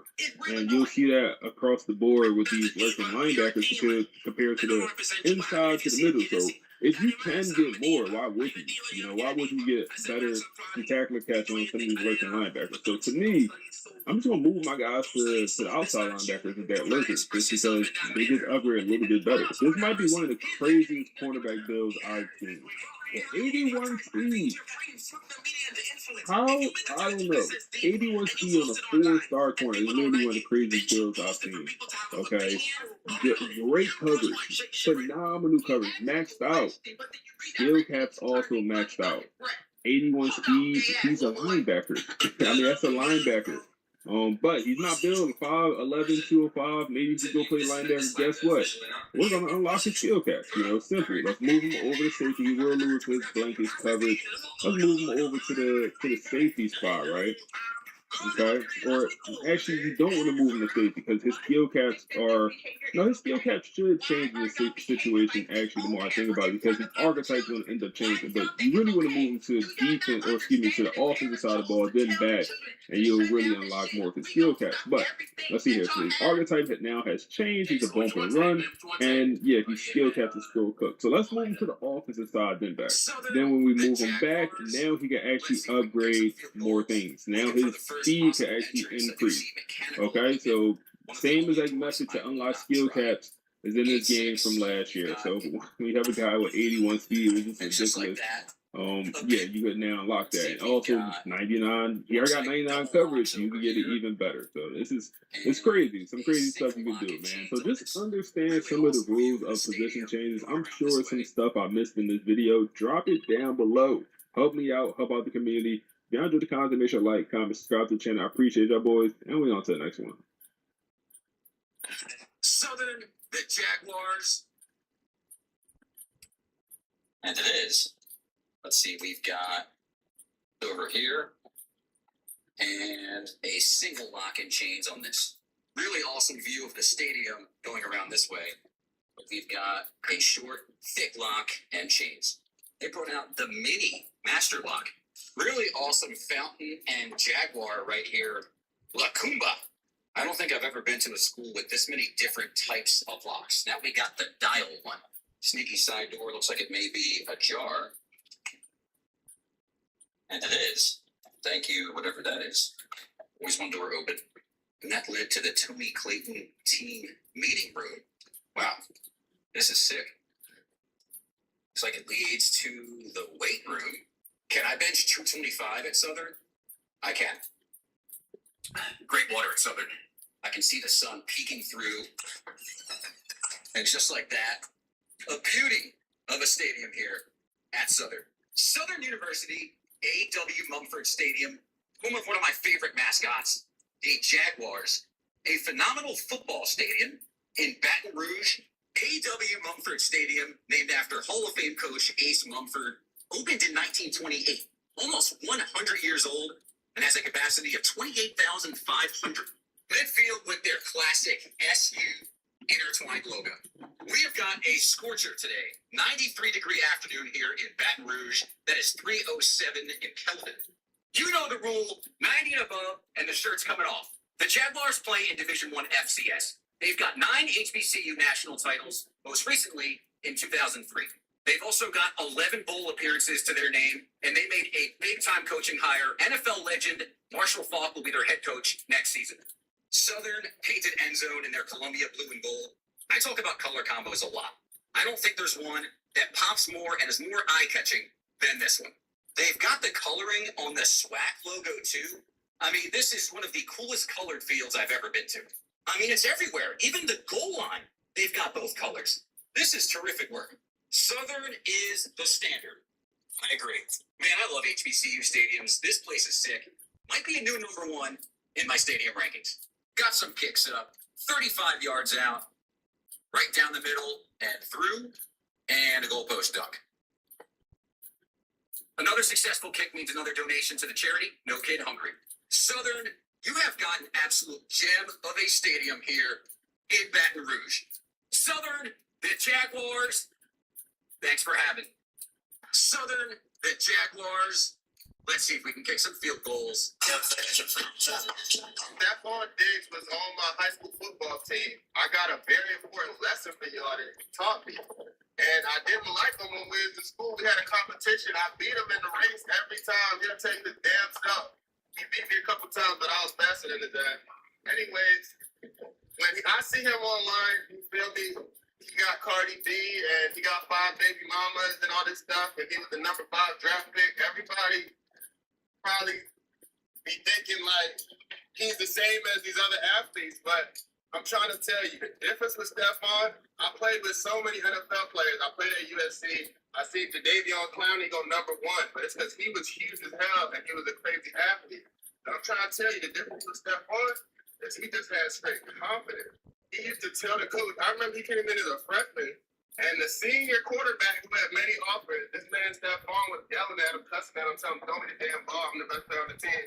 When he was a freshman in high school, at Good Counsel High School, he was ranked #1 in the nation. You get where I'm coming from? I'm just trying to tell you, I was way faster than him, way stronger than him. He was the year under me.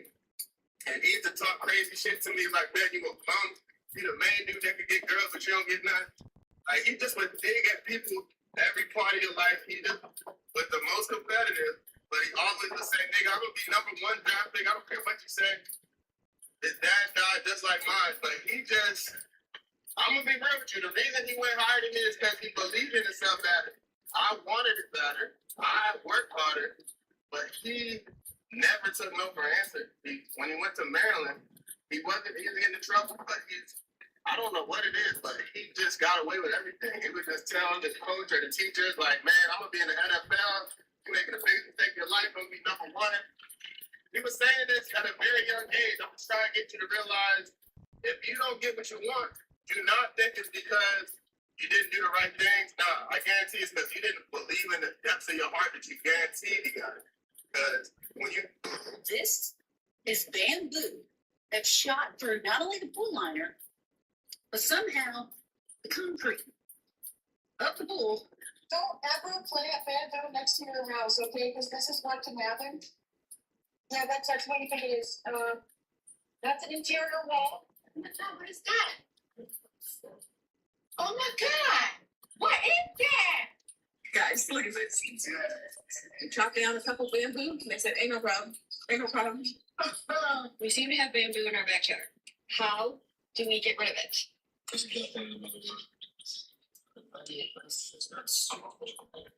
bamboo. That at one point was a huge stalk that just shot up out of the ground, and we had to cut it back, and so you can tell that the roots run right through here. So you just know underneath all of this, the land, the root system has to be an absolute disaster. Just crack through concrete. That's an example. You can't bamboo nearby. It's unbelievable. This is bamboo that's shot through not only the pool liner, but somehow the concrete of the pool. Don't ever plant bamboo next to your house, okay? Because this is what can happen. Yeah, that's what you think it is. That's an interior wall. Oh my God, what is that? Oh my God! What is that? Guys, look at this. Chop down a couple bamboo. They said, ain't no problem. Ain't no problem. We seem to have bamboo in our backyard. How do we get rid of it?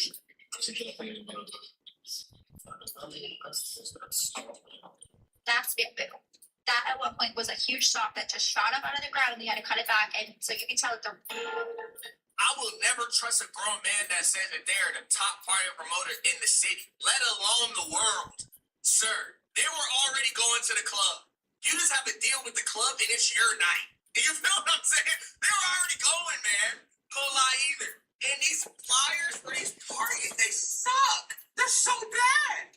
Whatever happened back when party promoters would go out into the street, pass out flyers, put some boots on the ground for real, really grind and try to get people to come to the party. Then y'all be flexing a comp box. Today we'll be going over the best offensive line archetypes in college football 27. Yesterday we dropped the quarterback version. Y'all boys asked for the O-line, so here it is. Y'all let me know what position group y'all want to see next. We'll have all of these videos in a playlist down below. Make sure to like, comment, subscribe to the channel. Go over to this Twitch, drop a follow. We'll be streaming over there. Let's hop in. So this one was highly requested. We'll go over your best O-line for all the progression, manual progression, interior, exterior of the offensive line. Everything you need to know all here in one video. Starting off with your pass blockers. Okay, and I'll kind of group the pass blockers into two different categories. If they're going to play as tackle, they're going to play at left tackle or right tackle. This is a usable archetype, in my opinion. It's usable. Is it the best? No. What we have here, we're about 10 years in the future, so all the players had the chance to just progress throughout their career, and, you know, they naturally will rise and fall, and you kind of naturally see some of these well-rounded being at the top of the top, you know. We go down and let's look at the first pass protecting left tackle that we can find, and that's an 87 overall on the top right corner. I like to look at that overall because that's his true overall without the tactician. 87, okay?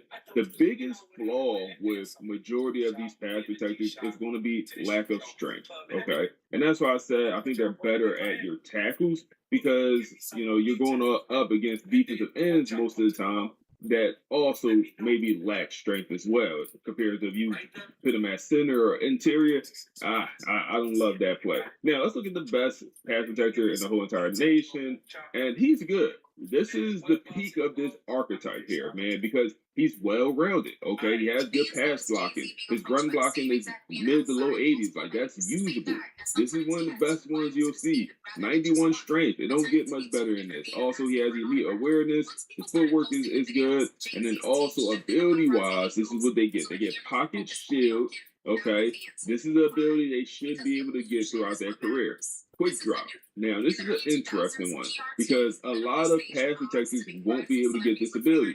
You're hoping that your pass protecting offensive lineman comes in with enough speed and enough strength out of high school to unlock this ability. You don't want to have to spend money on this ability. You don't want to because it costs acceleration and speed. To upgrade acceleration and speed in this game, you're going to have to spend 20 skill points and you're going to have to upgrade that once or twice. I think in this situation, he would have to upgrade it at least twice, probably 3 times, because he needed to go up 6. He needs acceleration to go up 6. So that's an ability that most of these offensive linemen, these pass protecting offensive linemen, won't be able to get unless they come out with it from high school, and most of them won't. So just kind of write that ability off, I would say, in most situations.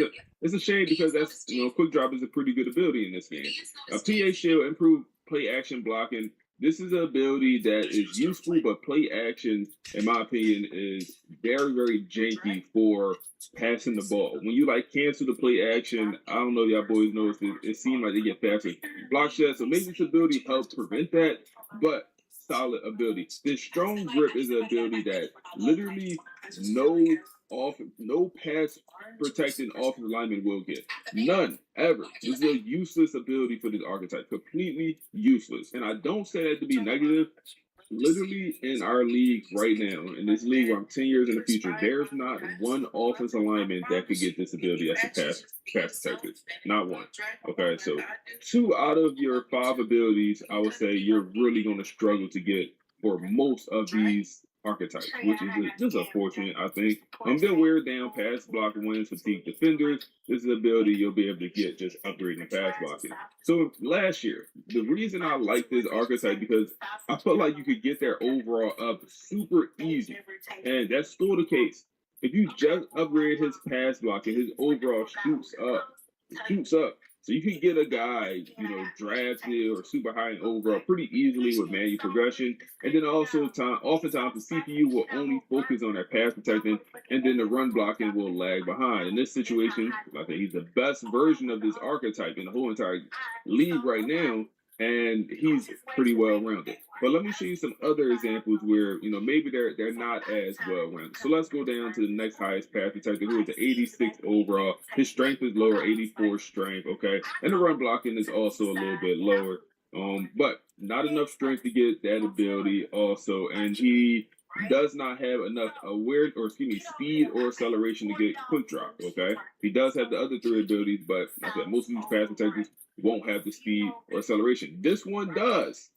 And this is what you're banking on. You're banking on one of these guys coming out of high school with elite speed, elite acceleration to be able to get that quick drop. And he's able to get it on purpose because he came out of high school with that. And then also he has good strength, 92 strength, and he's super well-rounded. This is, in my opinion, a way better lineman than the one we saw earlier, but his overall does not reflect that, okay? His overall does not reflect it, even though he looks very, very well balanced. And then as we continue to go down, you'll kind of see the average pass protector. Looking at the best of the best. More times than not, you won't have the best of the best, at least not initially. So the more average ones look like this. And this is the 83 overall. He's still some of the best in this game. 83 overall is a very good player in this year's game. 85 strength is good for this archetype, man. The pass blocking is always going to be good for this archetype. You can never doubt that. The run blocking is getting janky. Okay, it's not good run blocking right now. Okay, continue to go down. Now we get to guys that's weak. That's weak. Okay, he don't have the acceleration and speed to make up for it to get quick drop, but he has 80 strength. The pass blocking also is not there. Let's continue to go down, and you'll see other guys, just a little bit on the weaker side, and the pass blocking really, really lags behind. The good part is when you're manually progressing these players, you can upgrade their pass block or their run blocking. The unfortunate part is the run blocking does not affect their overall.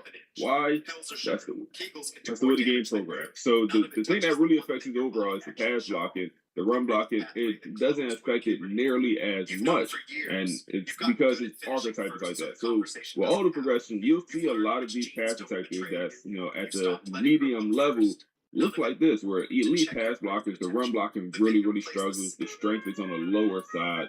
And yeah, that's kind of what you're looking at. So for your tackles, I think this is acceptable. For the interior of your offensive lineman, I think this is a 100% no-go. I think this is a do not recruit for, and you can recruit center pass protector and move him to tackle. You could do that. You can recruit a guard pass protector with the idea of moving him to tackle as well. I just wouldn't play these guys at tackle unless they had solid credentials. Unless, because you could get a guy like this who's an 84 overall, 77 strength, and his run blocking is also pretty darn bad. Now you play him at guard, and you're wondering why you can't run the ball. Well, that's probably why. And then you'll have some studs like this who is a redshirt freshman. He's going to become one of the best left tackles in the nation, former 5-star here. And he's going to become amazing. Pass blocking is already very good. Run blocking, that's solid. Strength 83 on the lower side, but he already has abilities almost, max in a pretty good spot. They're not max, they're still in bronze, but he'll continue to upgrade. No, is that gold or bronze? I can't tell. No, it's gold. But he'll continue to upgrade, and he'll become, like I said, one of the best offensive linemen in the nation. But most of you guys probably gonna go after 3-star, 4-star version of this archetype. And man, you just got to be careful. So if we come over here to centers and we look at the best pass protecting center, he's an 83 overall. Okay, and he's not bad. The strength is there, the run blocking is there. Like he's not bad for 83 overall. He looks very, very solid across the board. Let's see another 83 overall pass protector. Also very solid across the board, man. Like all the progression, I'm not gonna lie, is doing a little bit better this year and making these guys more well-rounded. So I do like to see that. And I think this archetype is a lot better with manual progression, this pass protector. You know, with all the progression, you kind of just hoping, guessing, that this archetype is going to become well-rounded. So I think it's way better with manual progression if you can get it. Now I want to show you something. Let's do it by strength. All the strongest O-linemen in the nation, and you'll see there's not many guys here that's pass protectors. And this is the weakest archetype in the game when it comes to strength. And why is strength important, you might ask? Well, strength, from my understanding, is how long that player holds on to the block. And then there's a couple other things that factor into that as well. But when it comes to block shedding, especially on run plays, having a little strength really hurts you. So that's my understanding of how strength works in this game. It factors in how long a player will hold into a block. So let's see here. The strongest player in the nation or left tackle right now is a well-rounded. Okay, let's go down for all the left tackles. So you have an Ads out with 93. Okay, a pass protector with 92. Reminder, to get the strong grip ability, you need 94. Okay, you need 94. Let me come over here and show you again. 94 is the requirement for that strong grip. Okay, so we have one guy with 92. Let's see if we have anyone else above a 90. I believe we'll have two more. That's another guy above a 90. He's at 91. He's one of the best O-linemen in the nation. And then we should have one more here at 90, and we do. He's a senior, redshirt senior, not a high overall player, but his strength is at a 90. Literally every other O-line position, we won't see another pass protector with over 90 strength. And for some people, that's not a deal breaker. For some people, it is. Some people really value strength in this game. Some people really do. And strength is more important than ever coming out of high school. Why? Because you can't upgrade it. Well, you can upgrade it. You just don't want to. It costs way too much. And let's go through the last right tackle. And I went through, and we got another one. We got a right. So that's 4. We have 4 pass protectors above 90 strength in our whole entire league. Unless that's 5. Okay, we have 5. So a couple of the right tackles are getting more strength. And anyone else here? Nope. So 5 total tackles. 5 total O-linemen pass protectors have 90. Above 90%. And like that. For some people, that's just going to be a deal breaker, man. And when it comes to scouting these guys, the unfortunate part is you're also guessing. You don't get to see their strength when you're scouting. You get to see their acceleration, so you kind of get to know if they'll be able to get quick drop. You don't get to see their speed, but you can assume if they have a little bit higher acceleration, they should have a little bit higher speed. So you kind of do get a lot of information here, but maybe one of the most important things is not getting that strength rating. Like they remove the awareness and you get to see the guy's strength as pass protectors. That's big time. Because now you're just playing a guessing game, man. You bring in a pass protecting old lineman and he come in with 81 strength, he is cooked his whole career. Or, if that's a deal breaker for you, he's cooked. I would still play an 81 strength guy at tackle. If everything else looks good, I still would do it. I just probably wouldn't play at the interior of the O-line. But yeah, you continue to go down. Like I said, acceleration is a big one you want to look at when you're scouting here because that's what's going to tell you if he can get quick jump. 80 acceleration is not good enough. We need 82. And you see a guy with 72 acceleration, it's like he can never get that ability. He can never get it. I mean, he needs an 82. He needed to go up 10. Not realistic. Okay, 81 acceleration. He's a bust. But 81 acceleration at least tells me if I upgrade it once, I'll probably be able to get that quick drop ability. So those are pretty much everything for the pass protecting O-line. But just to sum it up, I would leave it at tackles, interior offensive line. I think they drop tremendously down my board. And at the end of this video, we'll kind of go through, I guess I'll rank all of the offensive linemen, at least off my list. Next, let's move over to the raw strength. And this is going to be, I think, a fan favorite this year. I think it's going to be a pretty, I think people loved this archetype last year. I wasn't huge on this archetype the first half of the year. first half of the year, this archetype could not upgrade run block finesse and pass block finesse. They passed it in the game. And I remember I made a video like telling y'all guys they passed it in the game. And so I remember that specifically. But like you see here, say run block finesse and pass block finesse, that wasn't able to increase half of last year. I don't even think a lot of people realize that. So I was off this archetype at tackle. And I'm still not big on this archetype at your offensive tackles. I think there's other archetypes that's better. I probably would rather run. I'm not gonna go egregious. Man, it depends on your offensive style. I want to say that as well, man. All of this depends on what you want to do with your offense and what you're looking for. But if you're running the ball heavy, if you have 5 of these guys, maybe throw in an agile here and there, this is probably your best way to go if you're a heavy run offense, man. If you're looking to pass the ball all game, you don't want these guys at tackles, in my opinion. Now, I'll kind of focus on the biggest flaws of this archetype, and it's going to be the run block and pass block finesse. You see, those just lag behind the other blocking abilities. The power, the regular pass blocking is all good, and the finesse just lags behind. Same thing with the run block finesse. But they make it up with strength. Like they're going to be the strongest offensive linemen coming out of high school every single time. They're the strongest. Now, unfortunately, I haven't seen generational strength, and I was hoping we got to see that. We get to see generational speed a bunch of times. D tackles coming in with 90 speed. I've seen a 300-pound speed rushing D tackle, 90 speed. All these receivers, quarterbacks coming in with 95 speed, corners 90. So you get to see all this generational speed. I wish we got generational strength in the game as well, because you don't see any offensive lineman coming in with 99 strength. Or maybe y'all have seen it. I have yet to see it. Our strongest offensive lineman in the whole entire league is 96. That's the strongest guy in the whole league is 96 right now. So yeah, they come in the strongest, but it's not like I said. You're not going to see that top of the top. 96 coming out of high school. You just won't. Or I haven't seen that. Maybe you have. Now, ability, strong grip is a pretty big one, man. It's an ability that few of these offensive linemen they're able to get, but they're not able to reach the threshold to unlock it. Raw strength is one of the only archetypes that's able to get it.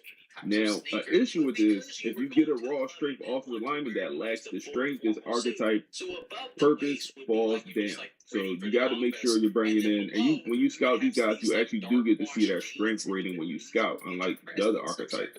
So you got to make sure that strength makes sense, okay? Workhorse is solid. I don't think it's, a complete game changer. It's solid ability. Second level is an interesting one that I believe they're going to struggle to get. Okay, they're going to struggle to get this second level. So 89 impact blocking is the requirement for bronze. They're going to struggle to get that, and I'll show you why. And then inside shield is also a pretty good ability. A lot of them will be able to get this with not much issues. And then ground and pound is also an ability they'll be able to get without much issues. So 1 out of the 4 abilities, they're going to 1 out of 5 abilities they're going to struggle to get, which is some archetypes are way worse. Now the impact blocking is associated with power, and that's why it's a little bit annoying, because you don't want to increase this power throughout their career. You want an old lineman to come in with 92 strength, and maybe you increase it once or twice at the back of his career to make it, elite. But you just don't want to spend that 20. That 20 is elite this year, man, especially when it feels like everyone just gets less XP this year. You don't want to spend that 20. And that's the whole point of going with this raw strength archetype. So, hey, I know his strength is good. I don't have to upgrade it for his whole career. I can focus on other things with this archetype. And this archetype is good with all the progression and manual progression. They're pretty well rounded, but like I said, they're always going to lag behind with the finesse blocking. Finesse blocking is always going to lag behind because it starts lower coming out of high school for this archetype. Okay, and we see some pretty good ones, man, across the board. Some of these guys get pretty big. You'll see some 6'8" linemen across the board. Height, weight. Doesn't matter for O-line, I'm sure. Like in previous years, I always felt like it didn't matter as much as I wanted it to. But like I said, I think this raw strength offensive lineman is best in the interior, whether it's at center, guard, any of your guard spot. And if you're running the ball heavy, I think tackle it also is pretty solid as well. but there's better options at tackle. Once again, the finesse blocking. If you don't, the way I believe this game works is if you have a speed rusher with high finesse moves, okay, and he's going against your raw strength left tackle who has low finesse blocking, your tackle is going to be in some trouble. Is the way I believe it works. So if you're saying you're struggling, or you might have a D tackle that has high finesse blocking, or finesse moves, and then you have this raw strength left guard, and he got this one-on-one matchup, and he's getting killed. It's because he's going against his kryptonite. He's going against the one archetype in this game that he's going to struggle against. So if you really want to dive into your game plan and really dive into why your team's giving up sacks, look at those matchups, and you'll find like, oh, maybe it's not on. Maybe it wasn't on the gameplay fault. Maybe it was actually on me. Maybe my left tackle getting killed is because he has a horrible matchup, and we need to switch him out, or we need to just switch the tackles that game, or something. So that's my only issue with this raw strength. Like I said, I think this is going to be a fan favorite because of the high strength coming out of high school. And let me show you some of these guys, out of high school and how high the strength can actually be as a freshman. So we got two raw strengths right here: 89 strength, 86 strength for these two 4-star freshmen. Nothing too crazy. You definitely could get higher. 86, I'll be a little bit disappointed because that archetype. That guy is never going to get strong grip. He's never going to get it. He has to upgrade it way too much. This one, 89 strength for another 4-star. That's solid. 86 strength for a pass protecting freshman. That's beautiful. That's beautiful for a pass protector. I know we're not focusing on that archetype. That's 4-star, but that's beautiful. Let's continue to go down and see if we see anyone else. Then you get pass protectors like this with 80 strength coming out of high school. So be careful. So if we actually sort by the strongest players in the nation for the old line and go down, we should get to see more of these raw strength archetypes. Let's see here. Okay, none at tackle, surprisingly, and he had guard this year. And man, the strength is not looking at 89. I know we got some guys that came in with 90 plus as a freshman. Here we go, 90 exactly for a center. Raw strength center came in with 90, and you see the pass and run blocking across the board. Like it's balanced. Like I said, just the run block and pass block finesse, Susan's lag behind, but everything else is balanced. Like they can play a hell of an old line. Another one here, freshman coming in with 90 strength, level field, and let's see, can we get like a 94 strength? We had 91 strength freshman. Okay, looks like we're not getting no 93s, no 94s. These two freshmen this year, but I have seen it. Another 91 here for a tackle. Man, if you're recruiting 3 stars, raw strength could be a pretty solid option. Like I would not go pass protector if you're recruiting 3 stars. It's just, especially when you don't get to see what their strength is. Like, man, so you bring in a 3-star pass protector and he get on campus and he has a 77 strength. What are you doing? What are you going to do about that? So I might avoid pass protectors if I'm recruiting 3 stars. At least 4 stars and 5 stars. I know the strength. I don't know, but I hope the strength is going to come in a little bit higher. Now, with the raw strength archetype, when you scout them, you do get to see that actual strength attribute, which is pretty big deal. So some guys come in 90, 86, 80, and these are 4-star players, obviously, right here. But I do like that fact you can see the strength. So just to sum that up, this is a very, very strong archetype, man. Like, and when I say strong, I don't even mean like actually like strength. I'm just saying like very solid archetype. It's gonna be a fan favorite. Just lacks the finesse, lacks some of the mobility. You can't get second level on a lot of them. And some of them you will be able to, but a lot of them you won't be able to. Like 86 impact blocking coming out of high school, that's very good. Like that's very good. He might be able to get it with a few upgrades and he'll be able to reach that threshold. But the requirement is at 89, so he still had to upgrade his power a few times to even get that second level.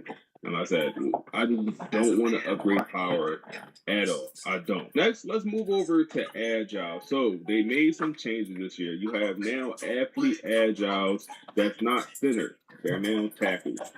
What's the difference? Not much. They're good. Like the Agile archetype is good. All 3 of these archetypes that we're going to cover, except for the first one, they're good. The first one has a role, like I said, but these next 3 are good and they fit whatever scheme you're looking to run. And these archetypes can play tackle all the way to the interior of the O-line, man. I'm not mad at these agile archetypes. Whether you go the athlete version or the regular agile, both play. Both play, in my opinion. Now, the thing is about this archetype, they're supposed to be the most athletic. They're supposed to be the most athletic, and oftentimes they will be. So I like them at guard the best, especially, most of the guards do the pulling in these offenses. So that's why I like the agiles at guard, but they can 100% play tackle. Also, screen enforcer, pretty solid ability. Impact blocking is the requirement, though, right? Now, the issue is impact blocking is under strength. So that's another ability that you might struggle to get because you got to upgrade strength a bunch of times to unlock it. So that's one that's a little bit disappointing. Quick step, another one that is a little bit disappointing because acceleration, right? You need a high acceleration. The issue is acceleration is so expensive. So if you don't come in with acceleration, you just out of luck. Improved movement as a full blocker, great ability, but acceleration. Unfortunate. Option shield, this is niche. It depends if you run an option, but solid ability. If you do run that type of offense, outside shield is a good ability. So they'll be able to get this outside shield, pretty easily, just upgrading the run blocking. And then the quick drop, another one where you need speed and you need acceleration. You need to come out of high school. Like, if I got to upgrade, so this is one of the best in the nation, by the way. If I got to upgrade his acceleration 2-3 times, his speed and acceleration 2-3 times, less than ideal, man. That's going to cost 60. That's legit going to cost 60. And if I got to spend 60 skill points on an old lineman to upgrade his speed, I'm doing something wrong. I'm not going to, his overall is not going to be that good, and he's not going to be that talented. Because if I got to spend 60 over his career to upgrade his speed just to get that ability, he's gonna miss out on something else, man. So yeah, that's my only issues. That's my only issues. So 3 out of the 5 abilities you may struggle to get if they don't have that threshold coming out of high school. Okay, if they don't have it come out of high school. So this archetype usable, usable, especially when you do get the super athletic ones that do come in with enough impact blocking, enough strength, and enough quickness where you could really just focus on their actual blockings. Now, the issue with this archetype, you might see the power lagging behind, right? The last archetype, we've seen the finesse lagging a little bit. But this one, the power might lag a little bit. And that's not great because if you're playing this guy at guard and he has a low run block power and he's going to be in some power rusher, it's not great, But at the same time, it's not as bad as I feel like it is with the raw strength. I feel like the raw strength lacks plenty of finesse. I feel like the power issue with the agile is not as big of an issue, if that makes sense. It's behind, but it's not terrible.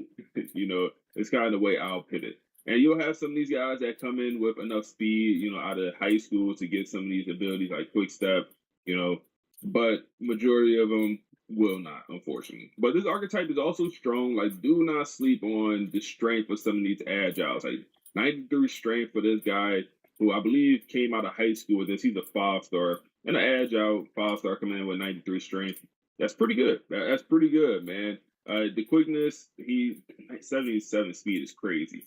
That's crazy for a freshman. But he probably was an athlete agile as well. But you'll see that with these archetypes, with being super fast. They also convert the tight end. You do a bunch of things moving the D-line. We'll get into that, in another video, some of the position changes. But this offensive alignment is not a bad pick. I'll show you some of these guys, these 4-stars coming out of high school. This is the athlete version.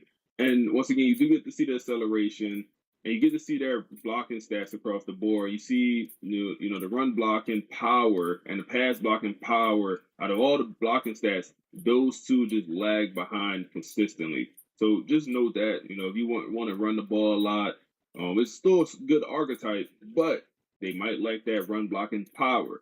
The strength usually is pretty solid, but once again, you don't get to see that coming out of high school. So you're just hoping when he get on campus, he's strong. You're just hoping for that. But whether it's the agile version or the athlete version or just the regular, I think this archetype is good. Pay attention to that awareness, man. The acceleration. That acceleration matters more than you think. For example, this guy's a bust, but when he coming in with 83 acceleration, now he could get quick drop off and quick step just from the jump. That's pretty tremendous. We definitely take that. Another one here, 81 acceleration. He's a bust. But we know if we upgrade that acceleration one time, he will then, and assuming he has enough speed, he'll then be able to get quick drop. So just understand some of those things as well. And then another sneaky one I'll throw in here is the mental abilities. Pay attention to these mental abilities, man. Some of these are better than others. O-line Riley is good to see. And then also team players. You know, when you play a guy out of position, I believe they receive a little bit of a nerf. They don't tell you how much, but I think people, like, for example, when they set your depth chart, the CPU, they'll move your best tackle to left tackle. So if you have a good right tackle and your left tackle bad, they'll just position change him over to left tackle during your depth chart. Well, if you don't have this team player ability, the way I understand it is they're receiving a little bit of a nerf. So this team player ability has some value in my opinion. Now moving on to my last archetype. This is my GOAT from last year. Okay, this is my GOAT. The well-rounded. That was my favorite. And some people like their goal was the raw strength, but the well-rounded always been my goal, just because how balanced there are. You know, with manual progression, auto progression, regardless, coming out of high school, super balanced, man. I mean, this archetype for me was the best. And I also love what they do with the abilities. Okay, we come over here, and they won't be able to get all of them. They won't be able to get all of them. You know, of course, strong grip is the ability that they're going to really struggle to get. The biggest flaw with this archetype is sometimes they lack strength. Sometimes they will lack strength. And I'll show you what they look like coming out of high school, but that's the biggest issue. So I don't understand why this archetype gets strong grip. I don't understand. I don't. But they do get this ability. Everything else, they will be able to unlock. And you can't say that about some of these other archetypes in the game, like the raw strength. They're going to struggle to get some two of their abilities. But pocket shield is just, you know, which is a good ability to have. Improved pass blocking, great ability to have. Outside shield, great ability to have. Option shield is one, you know, more niche. And then inside shield, also great ability to have. You can get 4 out of your 5 abilities just by upgrading, run blocking, and pass blocking, and that's what everyone will upgrade. For some of these other archetypes like agile, you gotta go upgrade the quickness. You know, you gotta go do some of this other stuff for the pass blocking. You gotta upgrade quickness to get more acceleration. You gotta do some of this other stuff that don't feel natural, in my opinion, for O-line. Like, you don't naturally want to upgrade quickness for your O-lineman. I feel like, you know, you want to go ahead and work on some footwork at some point. You want to get the IQ, you want to get the power, you want to get the run blocking. Like, the last thing I want to do is make my O-lineman more faster. That's one of the last things I want to do. So it kind of goes against the grain, in my opinion. And that's why I like to do with this archetype. It's simple. Anyone who could just pick up this archetype, you know, recruit this archetype, and get all of their value out of this archetype without having to know much about the game, if that makes sense. And then also, they're good. Like, they are good. It's not like they're like across the board. You know, the pass blocking, nothing's lagging behind. They're all going to be even. On run blocking, same thing. Everything is going to be pretty much even. But like I said, the strength is the biggest issue sometimes. You got to make sure you're getting guys with significant strength for this archetype. But you'll see guys like this with, you know, every single ability that they could get. They won't get the strong grip, but they'll get some of this other stuff. And I feel like they also upgrade the best. You know, I feel like their overall tends to get the highest. And yeah, so I like that about this archetype a lot. And you see guys like this, 6'6", 326 pounds. He got good enough strength. 99 awareness is crazy on this archetype. 90 strength though. The speed acceleration is still good enough. Like, he can move, get to the second level. The impact blocking is nothing crazy, but we might not need it to be, you know, when everything else looks this good. So I still think this is, in my opinion, S tier. I still think this is probably my number 1 archetype in the game, especially when you are able to get them with some type of strength.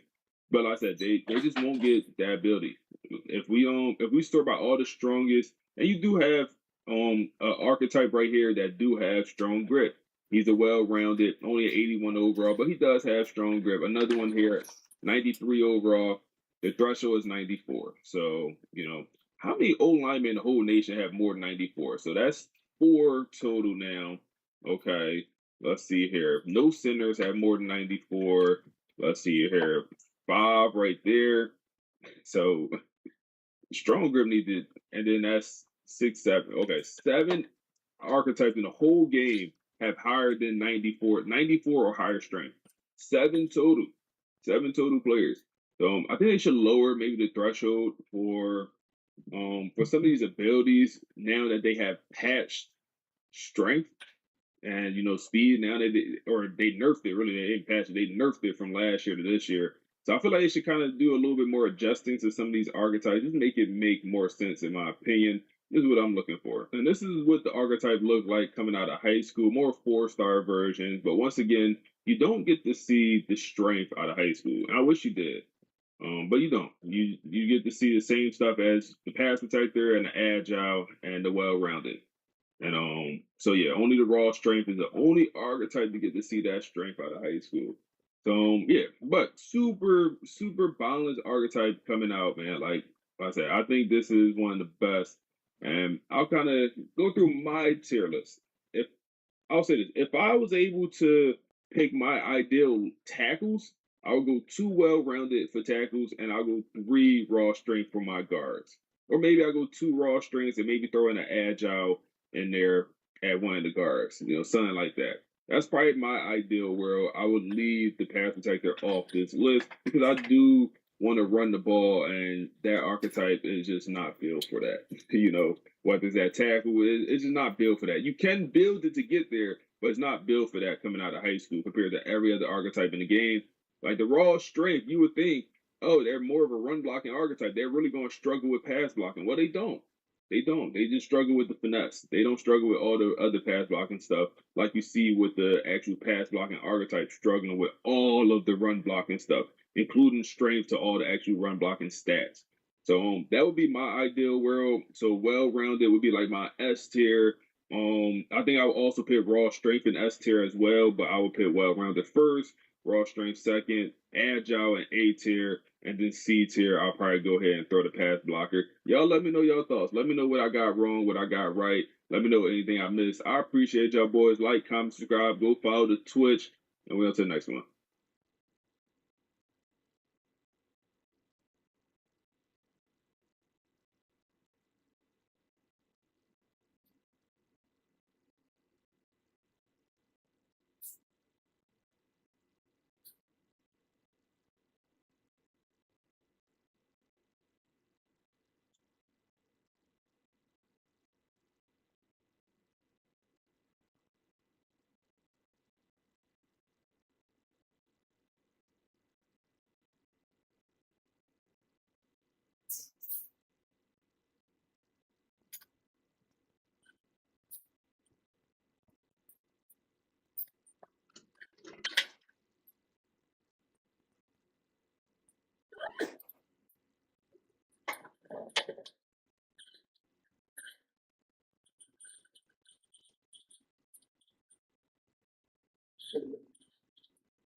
Go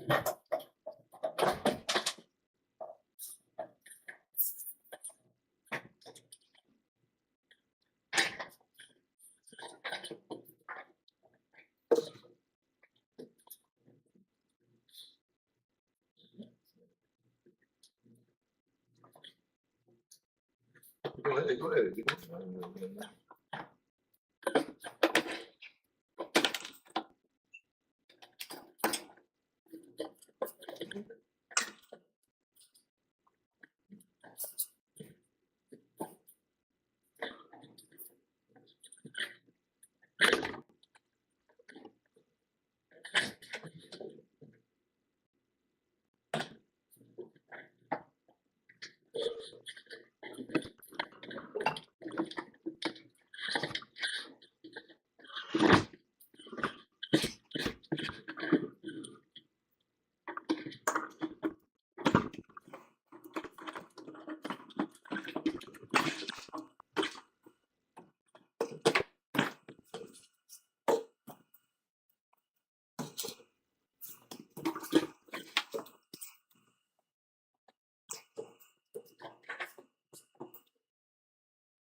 No, you should be so full of yourself. You're so full of yourself. She's so full of yourself.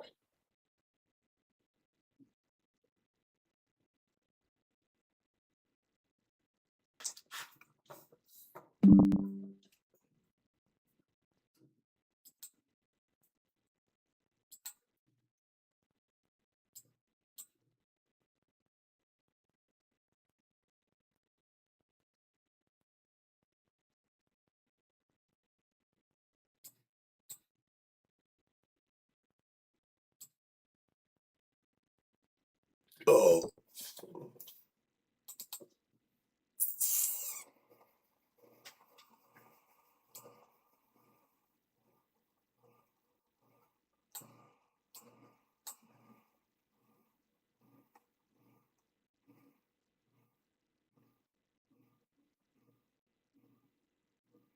I know.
Oh man, bounced off of it.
Ugh.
Hoorah.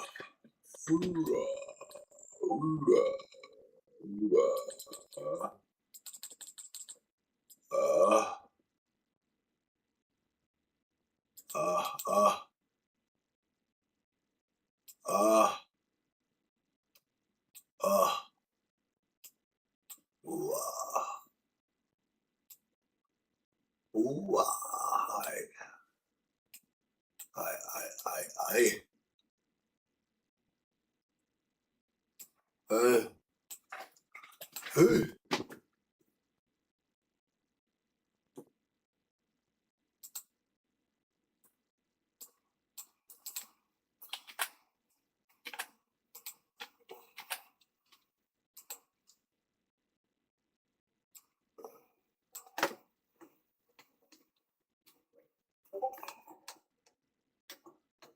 Oh, man, in that bitch, huh?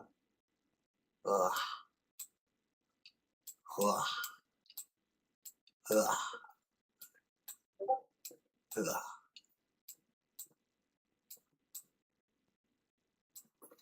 Down, down. They got you going down, down. Down, down, down, down, down. Oh, there you go. See my that?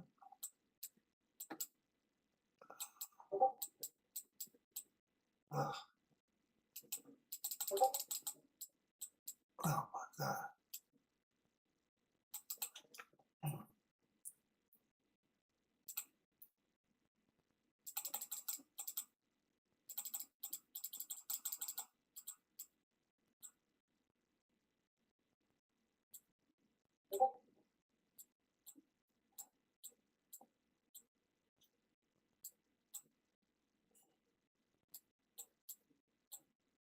Mm.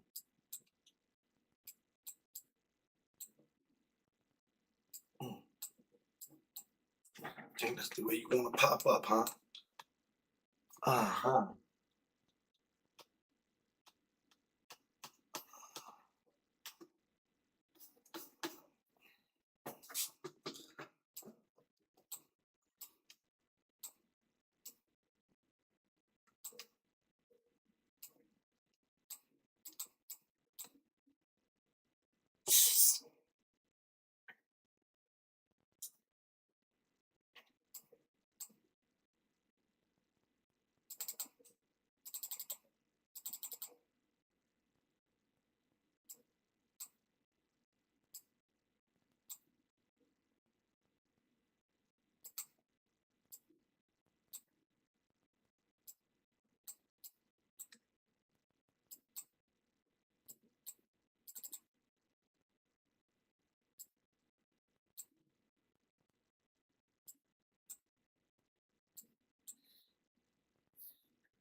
Eight, eight, eight, eight,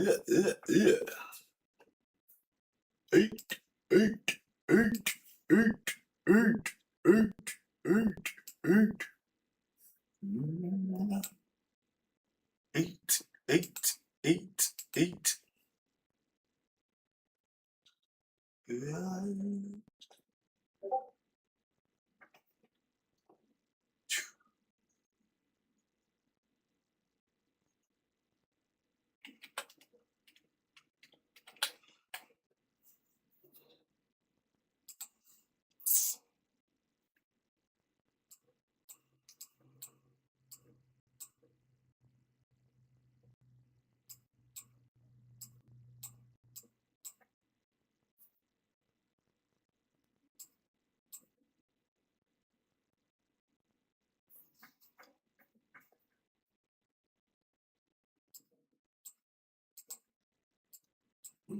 is chopped, bro.